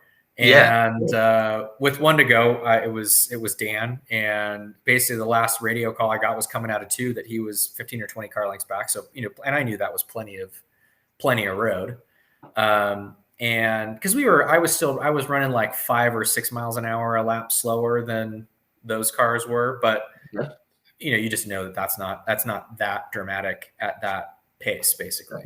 Yeah. And I saw bunch of cars coming. What I assumed were cars coming out of the pits at the end of I came out off of 2, saw cars going into 3, and a couple of them were offline, like they had been coming out of the pits. So I just kind of assumed that all of these cars were making their last splash and coming back up on the track. And basically it turned out that of those 3 cars that were up ahead of me, 2 of them, that was the case, and the third was Charlie Kimball in the 83. And he wasn't. I learned this afterwards, but he had apparently been told to try to get lapped because they weren't good. They pitted maybe on the same lap that we did or whatever, but weren't going to have enough fuel to make it to the end. Which, when I heard that afterwards, it was kind of like, okay, well, there's no difference between getting lapped and being 13th and just being the last car that finished on the lead lap and running out of gas on the last lap. And but that was what he had been told to do. So he was rookie the same year. So I'm not gonna. It's like not his fault for just doing what he was told. But So he was just basically trying to get caught by the leader before the start finish line, and I caught him in the middle of turn 4. And at that point, I think now I'd probably, I'd be a little more aware of just everything that was going on as a driver now that I've done 11 Indy 500s and, a bunch of other 100 IndyCar races or whatever it's been. But, at that time you're kind of like just taking things in as you see them. I didn't get in my turn 3 spotter had already checked out. So I didn't hear anything in terms of, what was going on there. And by the time I saw him, I was in the short chute, and just the closing rate at that point was super high. You were hurtling up. So, and so I think, that's where at that stage, you kind of either have an instinctual response to like jam on the brakes or you don't. And I just didn't, that seemed like, I remembered watching Marco Andretti lose the race at the end, a few years prior by just getting caught basically. And, a little bit of those types of things like live with you when you're in the car, just, how you'd like to see yourself handle these situations. And so this is obviously a totally different thing, but the idea of stomping on the brakes. And at that point, it's like, I'm at risk of crashing if I do that. Had I seen him sooner, it would have been a different, sort of ball of wax. But I basically just tried to stay as close to him as I could, in the second lane, which at Indy isn't really a thing late in the race. And got in the marbles. I knew right away that I was going to hit the wall, so that wasn't like a huge surprise at that stage. And then basically at that point, it's kind of like, it's the last lap. I had already resigned myself to the fact that I probably wasn't going to win the race. Just like the odds seemed low that that was going to happen at that point. But you'd almost make peace with it. Almost. I basically made, I felt like it was my job to get to the finish line at that stage, one way or the other. So I just stood on it and drove the thing into the wall, and ended up crashing in turn 1 also because I had come across the line at 170 with 3 wheels on it. So, but that was that. And it's kind of one of those things now that like, it's it's obviously a crazy story. I would have much preferred it not happen that way. Of course. In some respects, but I guess at the same time, it's like there were 5 guys in that race that did some version of the exact same thing and piled it into the turn 4 wall because they caught traffic in a weird spot or were just out of the pits or something. It's just the way it went for those guys as well. You don't know that. You don't remember that because it didn't happen on the last lap to the guy leading the race kind of. So it was just, I guess there was a part of it that it took a long time to like kind of figure out what the right frame of mind to have about the whole thing was. But the reality of it was just like, okay, this is not something that's obviously ever happened on the last lap to somebody, but it is something that happens all the time because it's just a function of how racing works at that track. And and as a rookie, there's only so much you really know how to deal with going into it. Yeah, sure. No, sure. I mean, it's good to hear your side of it because obviously people see the footage and they just think, oh my god, that's like no reach for all the superlatives and all that kind of thing. But yeah, and it wasn't anything that you did wrong. It was just sort of bad luck catching a slower car at that point at that time, and it's just, I guess, one of those things. But I mean, you came across the line second, but and obviously Dan Weldon won it. Obviously, I remember watching it, and obviously as a Brit, I was obviously rooting for him. But then, when it gets to the last lap, you don't want anything to happen, and so I was like, oh, what do I do? Because as a racing fan, you think, oh, great, terrible, something in the middle, what? Obviously Dan took the win, but then, and we all know what happened with Dan later on that year, which was obviously terribly sad. The accident at Las Vegas, which you were involved in as well. Correct if I'm wrong, you had an injury, sort of sternum. I had a concussion from it, and had a chest contusion, as they say. Ow. Ouch. Just very, I mean, I don't want to dwell on this too long. Obviously, it's not the kind of thing we want to talk about. But I mean, what were your memories of that accident, and obviously the aftermath is obviously Dan losing his life, and it must have been, it was difficult for for the fans watching it either on TV or at the speedway.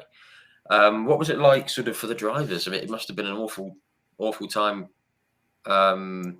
With it being the end of the season as well, and then like a hangover for next year and things. Yeah, just altogether, it was not not a time that we obviously remember fondly for any reason. No. It was an event that we all knew that we didn't know that something like that was going to happen, but we knew that it was a dangerous set of circumstances just going into the race. We knew from the beginning of practice that it was going to be a super close pack race. It was way too easy, basically, to drive flat out around the track. Most of the other tracks that we went to at that time were sort of like D-shaped ovals. We went to Kansas and Kentucky, and we were no longer going to Chicago at that point. But we went to a couple other tracks that were on paper pretty similar, but a little bit less banking. I think Vegas is a little longer than the other tracks were. The other places were all tracks that once you got behind a couple of cars, it became difficult to run side by side 2 or 3 cars deep. Your line on the track mattered. Either you'd have some tire degradation over the course of the race.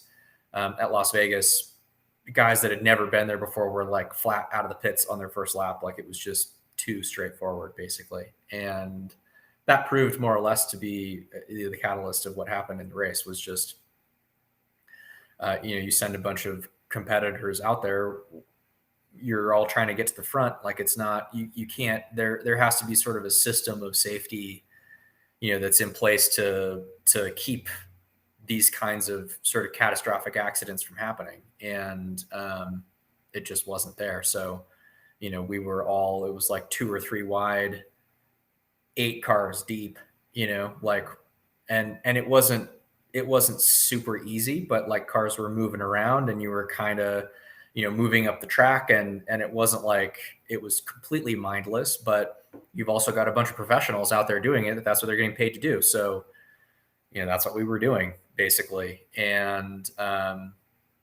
the accident started right in front of me. So a couple of guys got together going into turn 1, sort of coming off of the straightaway up on the high line. I had time just barely to hit the brakes, but at that stage, everybody's so close together, you don't have time to bleed off speed. The aero on the cars is not working worth a damn, really. Like, all the things that would normally get in the way of, or give, an extra fraction of a second of time plus a little bit more grip, are the things that enable you to avoid these kinds of situations. And just nobody had that in this particular scenario. So I got into the cars in front of me, ended up in the wall, and got knocked out. And then behind that and kind of below us, there was just this cascade of wrecking cars basically. And, when I sort of like came to, my car was at a stop, at the exit of, halfway down the back straight basically. So you just imagine, it's like this, like a bomb had gone off on the racetrack, and just carried everything from turn one, like around to the back straightaway. I mean, I remember getting out, not to make it overly like intense, but I mean, I remember getting out of the car, like waking up, like, I had a, fire alarm in my ear and chucking the steering wheel, getting out and just literally thinking that it looked like a bomb had gone off on the racetrack, just stuff on fire all over the place. Medical staff, obviously in IndyCar, is the best in the business without question. Oh,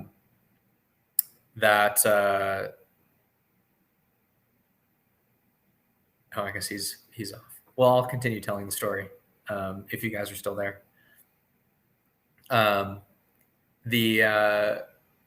We got off. I got out in the medical car. I had Paul Tracy and Will Power, Alex Lloyd, some other guys were in the car. We all got shuttled to the infield care center. And thanks, Ben. Appreciate that. And you just sort of knew that this was serious, basically, what was going on. And, you're seeing a lot of drivers that are just getting out of the car on their own, kind of by their own will, on their own accord, and feeling sort of positive about that, at least. But just, knowing that this is the type of situation that, something really, really bad can happen. And, the risk of, motorsport, I think, is particularly present in IndyCar, just because it's maybe on our minds as drivers a little bit more, because we have had these kinds of situations happen. And, when you're going to speedways, super speedways, you get to see, Sebastian Bourdais in qualifying in Indianapolis 3 or 4 years ago, broke his hip, and just like a one car accident, basically, like just a normal, in our minds, like a normal incident. These are things that we see, I think, a little bit more often than other folks do. So it sort of forces you to have at least some acceptance of the fact that this is what we're doing, and you either do it or you choose not to. And that's, in some respects, like, those are your options. There's always a progression of the sport in terms of the advancement of safety and all this kind of stuff. But there's only so much that you can prepare for every outcome. And so in this particular situation, I think we knew that it was more likely that we were going to end up in a situation like this here than at other places. And obviously, when it was all said and done, sort of the worst possible outcome is what happened. And I guess if there's an upside to draw from that, it's that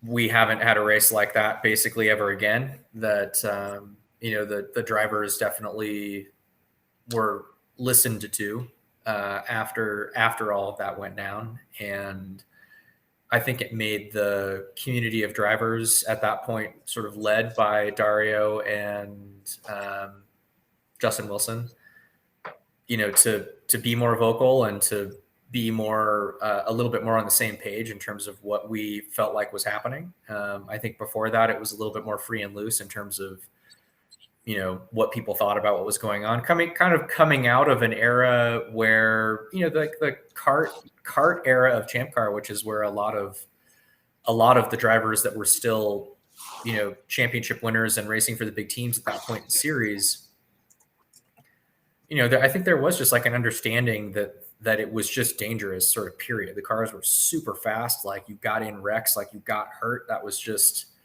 sort of what happened. And we're obviously coming into a situation where it's avoidable. There, it's basically like we can change the way that we race to try to avoid those kinds of situations. And so I was, I guess, fortunate to be brought into a lot of those conversations in that off season. They made sure the young guys were sort of included in that group. You've got, Simon Pagenaud and James Hinchcliffe kind of among the leaders of that sort of driver voice now. But yeah, I mean, just a rude awakening, I think, for a lot of people to what I think a lot of people considered from kart being like a little bit of a watered down version of open wheel racing from like a performance perspective of the cars, what that could still mean. It definitely made, I think, the series and the series officials, get a little bit more serious about the way that they approached some things that were going on. And, from that point forward, I think the series has become much more professional, frankly, in terms of how it addresses these kinds of situations and how seriously it takes what it does out on track. Because, I guess I would say over time, this not even necessarily just over the last 10 years, but generally over time, I think people overall are just less tolerant of these kinds of things happening, whether we as athletes are or not.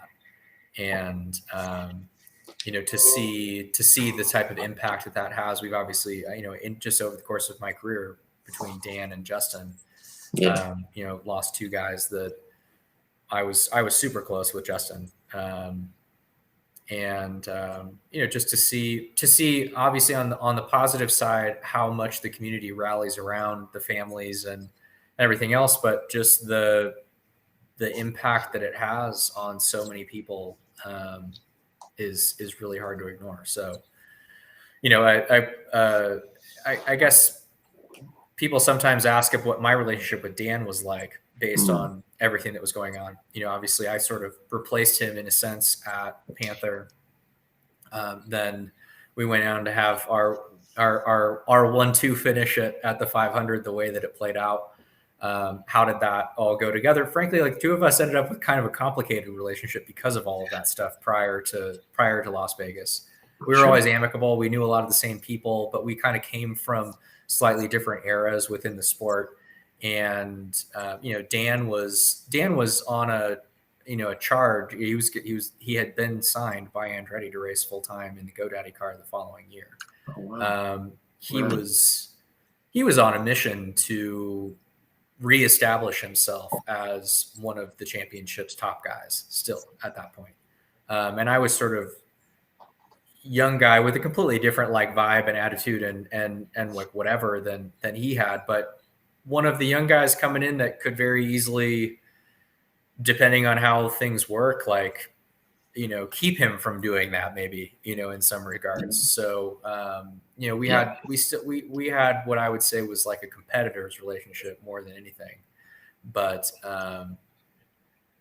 just obviously something that you never imagine that you'll see happen. It's possible. And when it does, it's definitely a sobering experience to go through, and changed a lot of people's outlook on just how they went about their craft, I think, at that point. Yeah, sure. Thank you for talking about that. I mean, I must have actually missed a little bit in the middle. We had some kind of gremlin at this end, either the power went off or some kind of something. So apologies for that. But no, thank you for talking about it. It was very it's a very, very sad day. But as you say, we haven't had an accident like that since, and been very fortunate with it. Moving on to happier things, moving on to better things. But yeah, so I thank you for carrying on and having a chat. Thank you very much for that. Sure. No idea what happened at this end. Everything kind of, the lights sort of went dim and then it came back, and then some things worked and some didn't. So apologies. 2012. Moving quickly on, you had some good results at Long Beach and Texas. One's a street circuit, one's an oval. Did you ever have a preference for any kind of circuit? Because I know we spoke to Ari Lyondike, who obviously won the 500 twice, and he had 7 or 8 IndyCar wins, and they were all on ovals. And he said he was just found that he was always better on ovals. It was just the way he was tuned in, his driving style and his mindset and everything. Did you ever have a preference? It's funny because like coming into the IndyCar series, I considered myself a road course guy, and right, that's where I'd come from. That's what I had done. That's what I was sort of best at. or I don't know. I don't know if I'd say that's what I was best at, but if you looked at my results, that's what it would say at that point. And then when I got to the IndyCar series, it just sort of happened that pretty much with all of the teams that I've driven for, more or less, that I've just ended up being more sort of in tune with the oval cars and a little bit more. I have found over the course of my time in IndyCar that just my experience working with engineers, it's been easier to get what I need underneath me to like pass a bunch of cars, like to work my way through a pack of cars or whatever. That's been a little bit easier to define and then actually find in the setup of the car when we get to ovals. So I think for me, that's been a big part of it. Like when I've had good oval racing results, I mean, more often than not, those are sort of events where if you'd have talked to me about the car getting out of the car at the end of the race, I would just say, yeah, like I think we just got the thing like kind of working. And so I was really confident and was able to adopt that kind of like, okay, I'm just like taking this thing to the front, like that kind of attitude. And it's been less consistent for me to be able to find that in my road and street circuit cars over the years. And I think, to be frank, like I've been in a handful of situations, and this is on me as much as it is anybody else, but I felt like where I've had to, it's an interesting dynamic when you're in engineering rooms, particularly in like one car teams, that there is a bit of like a, sort of power dynamic that's going on there. That if not everybody is totally just like transparent and working in the same direction and just there to sort of get the best out of everybody's sort of natural ability in the situation, there can become these kind of dynamics where you're like fighting a little bit for your side of what's going on, whether the car needs to get better or you need to, drive a little differently or make those adjustments or whatever. And I feel like for me, I've definitely been in a handful of situations where I feel like that has sort of consumed just what's going on with the like intra-team dynamics going to those races, which has kept me from being a little bit more introspective about, okay, whatever, the car is going to be what it is. What can I do to just get a little bit more out of myself? Like that's something that I've thought a lot about just over the last 3 or 4 years or something. And there's a little bit almost of like a, I think it's a part of like the mental health of athletes that you're hearing a lot of people talk about now, just this idea that there can become a lot of pressure and there can become a lot of like outside influence on how you're thinking about what you're doing and your results versus your performance and how those things fit together. I think you don't make it to the top of any sport without knowing that you need to focus on what you're doing and not focus on the result.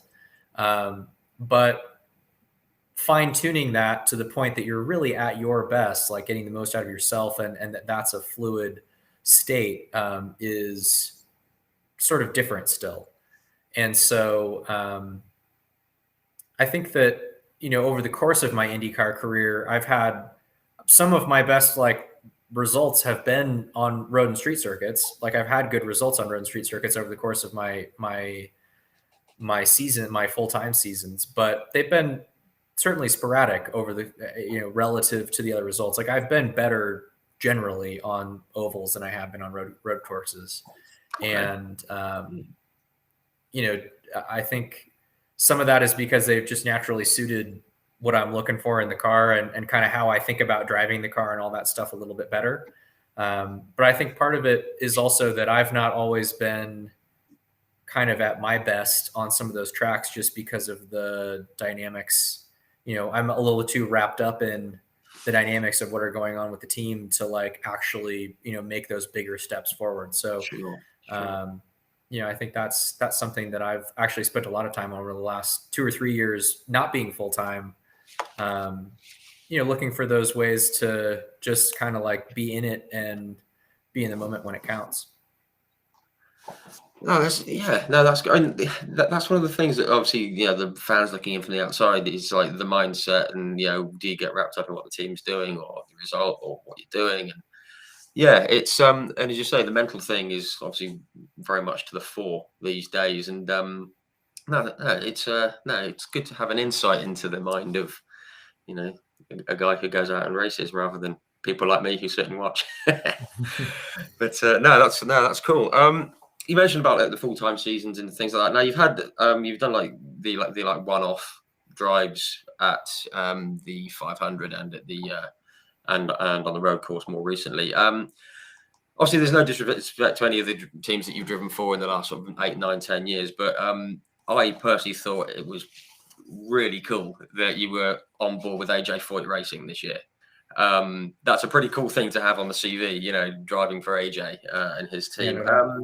And with the livery, the 60th anniversary of his first win, and like Ganassi gave you the number 1 car for the race from Scott. I mean, firstly, obviously that's very, very cool. But I mean, how did it come about moving to AJ Foyt?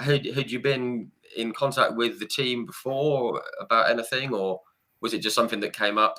Because there's no bigger name in North American open wheel racing, is there? So yeah, it had been a conversation last year, and kind of heading into the season, like after the 500 in 2020, and for a few different reasons, it just kind of felt it was sponsorship stuff, sort of on the team side that put a little bit of a hold on the discussion. And then as we were coming into this year, it sort of all came back up, and ABC Supply, who was a longtime partner of AJ Foyt Racing, had decided to jump back in, and they wanted to really do it right, and they wanted to honor AJ with the livery, and so that's where all that stuff came from. And they wanted an American guy if they had the option, and I hadn't quite yet signed my other deal for the year, so sort of had the timing right. And it was just a cool opportunity. Basically, I think I was attracted to it mostly for that reason. I was ready for a little bit of a fresh slate, or clean slate, like a fresh environment. The two things that were particularly attractive to me, besides just the sort of context of the whole thing, was having Sebastian Bourdais as a teammate, and his engineer this year, Justin Taylor, was my engineer in 2017 when I raced at Ed Carpenter Racing full time that season. So that was his first season in IndyCar. He was previously one of the factory race engineers for the Audi LMP1 program before it got shut down.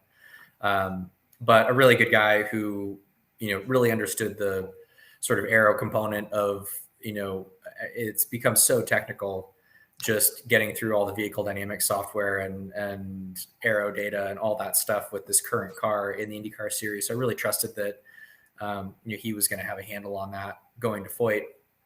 The potential downsides were just that it was going to be another extra car at this, for this squad, which a lot of times can be hard to get the right group of guys. And it was late in the game, so figuring all of that stuff out was definitely, body fit and just build quality and all of that stuff still matters a lot. The guys that you have working on the car matters a lot.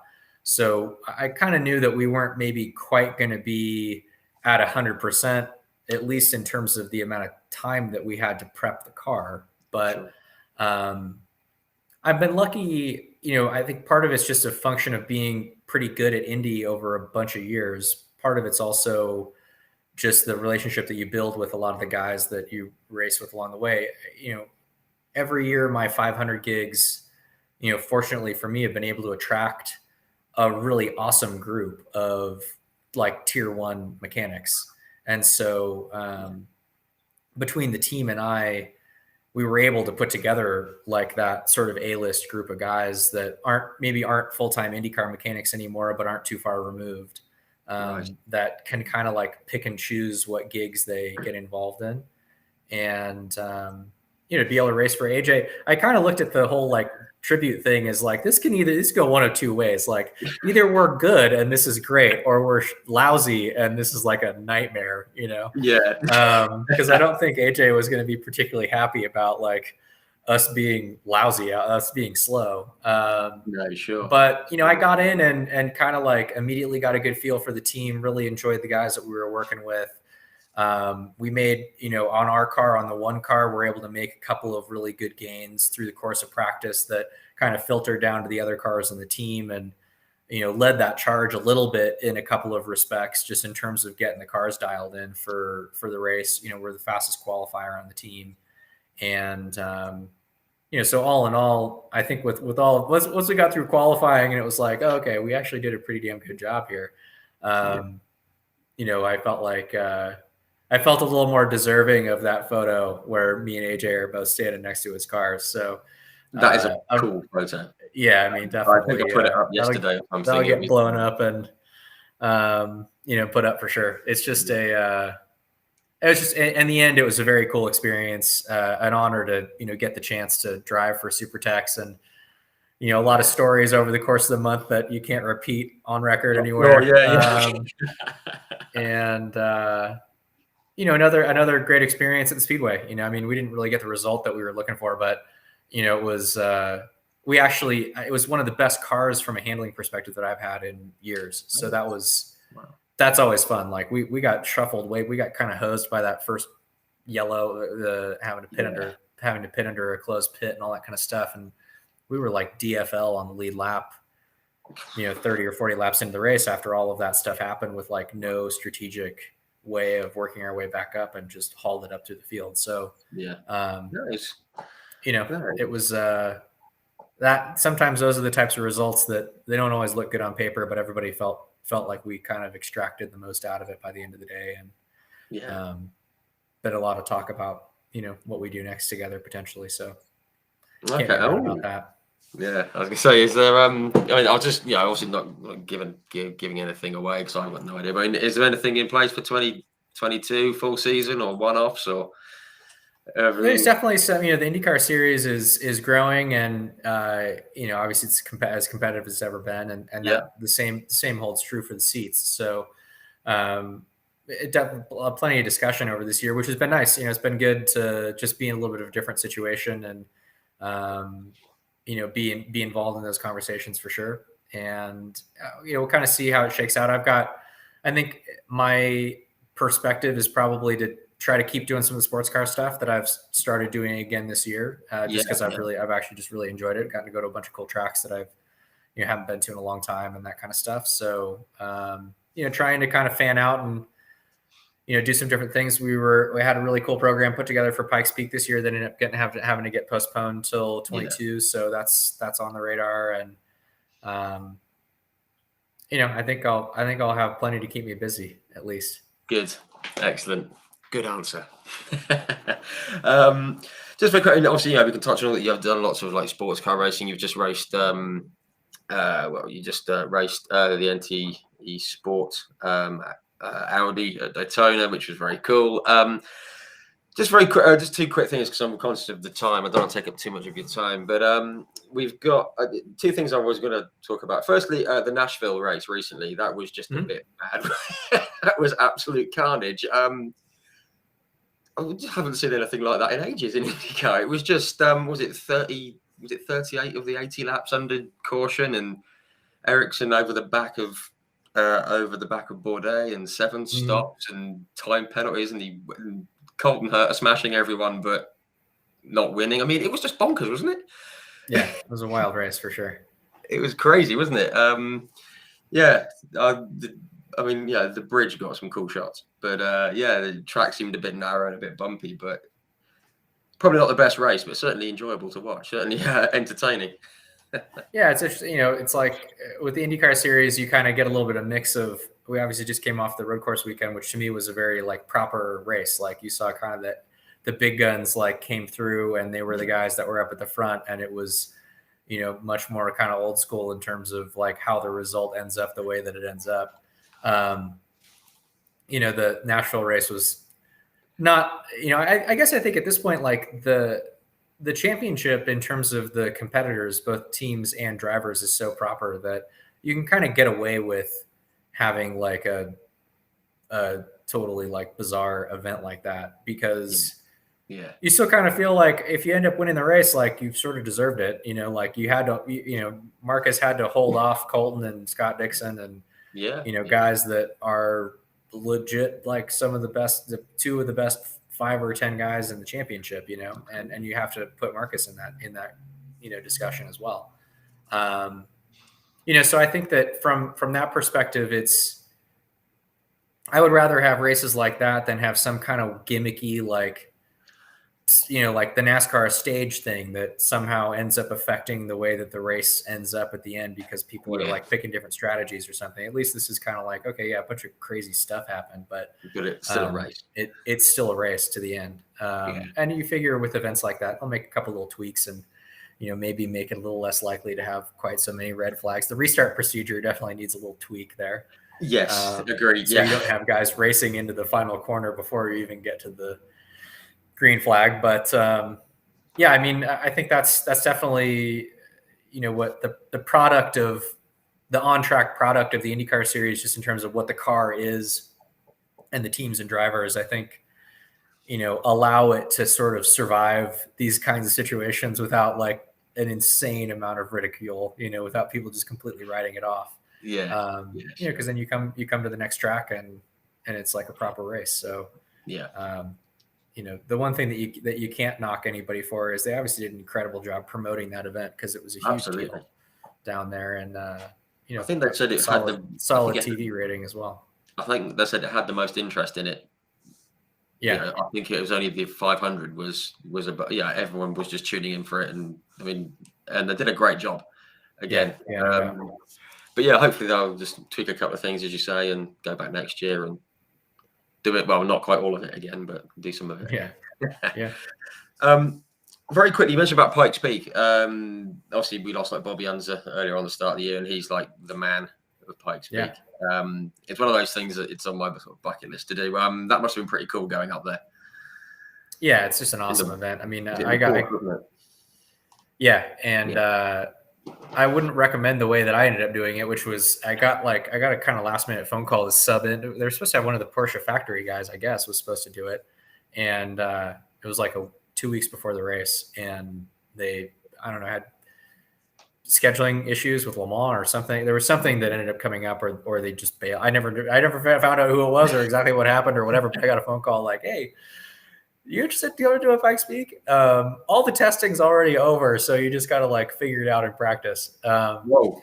And then you get there, it's just a crazy event. Like so I downloaded. There's a video game called. So there's a video game series called Dirt, like Dirt, 1, 2, 3, and they have a game called Dirt Rally that has Pikes Peak in it. The only car you can drive is Sebastian Loeb's Peugeot 205. Like the fastest car up the mountain up to that point. So you have to drive the fastest car ever there. But I used that to because I figured I knew right away that coming from like a circuit racing background, that the only way I was going to be like competitive is against a bunch of other guys who had done it before and had driven that car and had done the testing recently and all this. Like Travis Pastrana and there was a couple of guys who were, like pro road racing guys that were a part. It was like a TV show that we were all in this Porsche Cayman Club Sport, group together. And so I was like, I need to at least know the track. Like, I need to know that I know the track if I'm going to be any good at this. Like, Travis might be able to show up and just like totally wing it and be fast, but like that's not going to be my throw it around and so I started playing this game, and I'm used to doing that, like jumping on iRacing or whatever to learn a track. That I'm used to getting in, basically not looking at the track, not looking at a track map, just load the game, start playing it. Whatever, there's 12 or 10, 15 corners, whatever it ends up being at your normal circuit. Like you figure it out super quick. Like whatever, I'll fire it off and wreck a couple of times, but it's not that much to memorize. I did the same thing with Pikes Peak, and I played the game for like 2 hours and realized that I could not have told you, like recited to you what the first 4 corners were. Like it was just so chaotic and there was so much to try to take in. And I was like, I don't even like, what the hell what am I doing here? So I ended up like adopting the strategy of, okay, I'm going to run the first 4 corners and then I'm going to reset the game. And then I'm going to run the first 4 corners again and reset the game until I'm like really comfortable that I know what the first 4 corners are. And then I'm going to do the next 4 corners and do it kind of like that. It ended up actually being a really effective strategy just to remembering the track at all, like kind of using landmarks a little bit like you do if you've been to the Nürburgring. Like you kind of think of the track in these like, 4 to 6 turn segments basically. Yeah. And so, so I did that. I must have spent like 30 hours on like the simulator, just trying to wrap my head around this thing, get there. And because then once you get to the track, so you practice Tuesday, Wednesday, Thursday, Friday, you have an off day on Saturday, and then the race is on Sunday. Tuesday, Wednesday, Thursday, they split the track up. They split the course into 3 sections. So you run 1 section per day and just like cycle through them over the course of those 3 days. Friday is like you just end up on some random one of the 3 sections. It's just you can do it or not. And so you only ever see the track broken up into these sections. You do it at like the crack of dawn in the morning because they open up the park. They open up Pikes Peak like a state park to the public at 9 a.m. every day. So you have to get up there. You have to get up, do the practice, and get off the mountain by 9 a.m. every day. Oh wow! Okay. So you wake up at like 2:30 in the morning, get all your stuff up to the mountain at like 4:30 in the morning. They throw the green flag at 5:30 a.m. You'll do just that 1 section. Then you have to wait for everybody else in your group to do that 1 section. So you stage at the top, then like come back down. So you're strapped into the car for like 3 hours every morning for maybe 3. The maximum I ever got was 3 runs on 1 section of the course. Wow. And so then of course you show up to race day, and then there's like these, you've never seen it all at once until race day.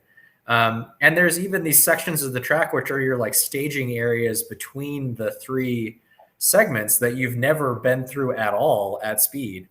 So it's a pretty wild, like just whole event to participate in. But that sounds I think as a driver, I think it's kind of one of those places that you get to and you either love it or you like hate it basically. You want to get the hell out of there. It's definitely, there's a lot of places where you like need to not have something go wrong. Yeah. But I really enjoyed it, and was lucky to have a lot of like great people around that had been there a lot. Got to know Romain Dumas a little bit. That was the year that he broke the record in the IDR. So definitely an event that's been on my list to get back up there and maybe in something fast. Yeah, awesome. That'd be very cool. We've taken over 2 hours of your time.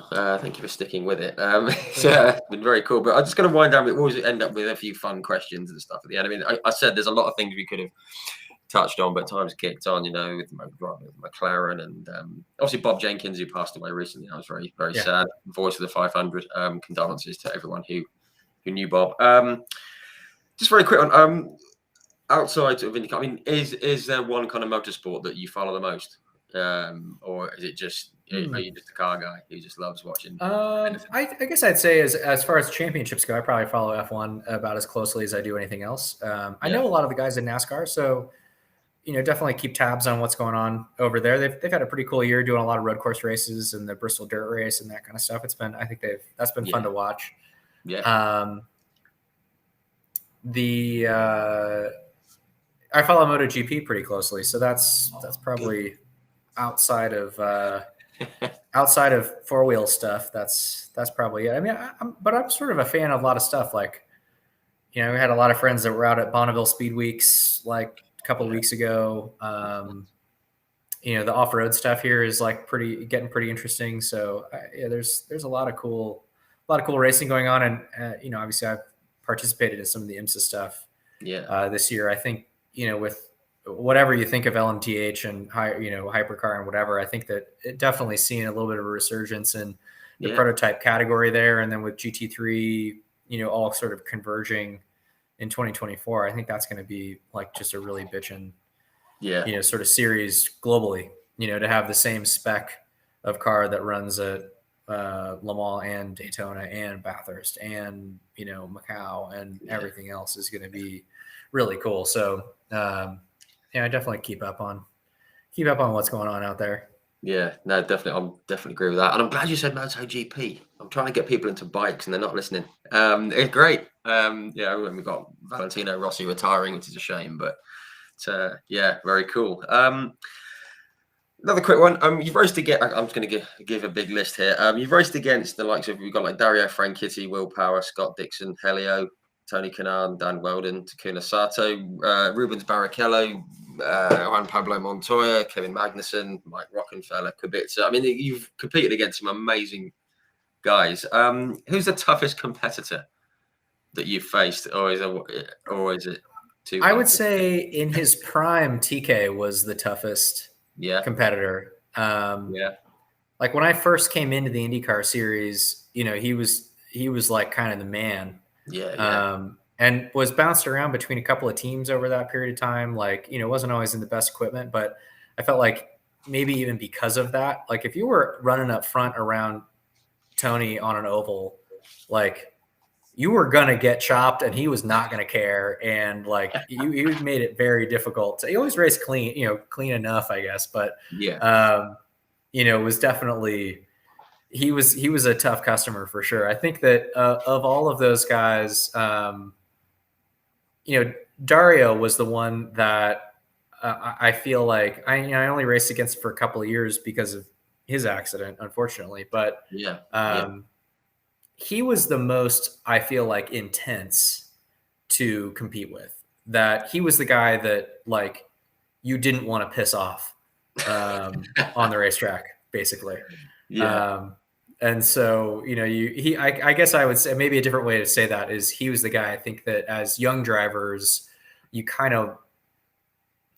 wanted to earn his respect maybe on track, you know, as much or more than anybody else. Yeah. Wow. That's cool. Final question. You've driven lots of cars. What's the best car you've driven? Either an IndyCar or a sports car or whatever you've That's tough. I mean, I think as a race car driver, you're always just like, whenever it's like really hooked up, whatever it is, it's the best one. You know, I feel like it's hard to say. I mean, the F1 car obviously was such an extreme experience to be able to drive that. But my favorite cars, our category of cars to drive are vintage F1 cars. So I've driven a bunch of F1 cars from like the early to mid 70s, like pre-ground effects cars. Wow. And those are the ones to me that are like, okay, like we need to round up a bunch of IndyCar drivers to go drive these. And then we need to all go lobby for like the next version of the IndyCar to be as close to this as possible because they're just badass. Like they're super lightweight. They've got like drag slicks on the back. Like, they got huge tires, so a ton of mechanical grip. Enough aero that it works, but it's like a 700 horsepower go-kart. You know, like it's just they like to be sideways. Like they move around a lot. They like to be driven hard. You know, I think that one of the things that, you know, we talk about a lot when talking about just vehicle formulas or whatever is that it's kind of like a lot of times drivers are asking for the cars to be harder to drive, you know, that they're a little bit more. And part of that, I think for me is that modern race cars don't communicate much to the fan. Like you watch F1, I think F1, it's really, you know, prescient there that it's really hard to pick out like what one guy is doing differently than another. Like it makes it hard to understand what's even like hard to do about this. You know, people look at it for us on ovals. They're like, this doesn't look that hard, you know? And whereas when you get cars that are like sliding around and, you know, all that kind of stuff, you watch Rene Arnoux and Jacques Villeneuve or Gilles Villeneuve, you know, at Austria or wherever it was. Dijon. That it's just like, instantly obvious that the cars are hard to drive and that these guys are both super skilled and that they have different styles. And, you know, that's just evident, right? Like to the Yeah. casual observer, You it's can evident. just see it, yeah. And you don't really have that from modern motorsports today. And I think a lot of that is because the vehicle formula has created such like a precision sort of thing. But there's a difference between the cars being like hard to drive and them being, excuse my language, but shitty to drive. Yeah. So it's kind of like there's that's the line that I feel like we need to get to the point that the cars look hard to drive without them being like something that we all just hate driving, just undrivable almost. Yeah. And I hope the IndyCar is more like that than I feel like anything else these days. But there's still we could go like another order of magnitude in that direction, and I think the drivers would still be happy. So that would be my answer. Yeah, hopefully, we can get back to the days of those cars because they were brilliant. We're going to wrap it up there. I mean, it's been absolutely brilliant talking to you. Thank you for talking through your career and your thoughts on motorsport and happy times and not so happy times. And it's been great. Really, really, really appreciate your time. Thank you very much for sure. coming on. Yeah, thank you, man. No worries. And apologies to everyone for the techno hitch at this end. But thanks a lot again, and we'll see everyone again soon. Good night.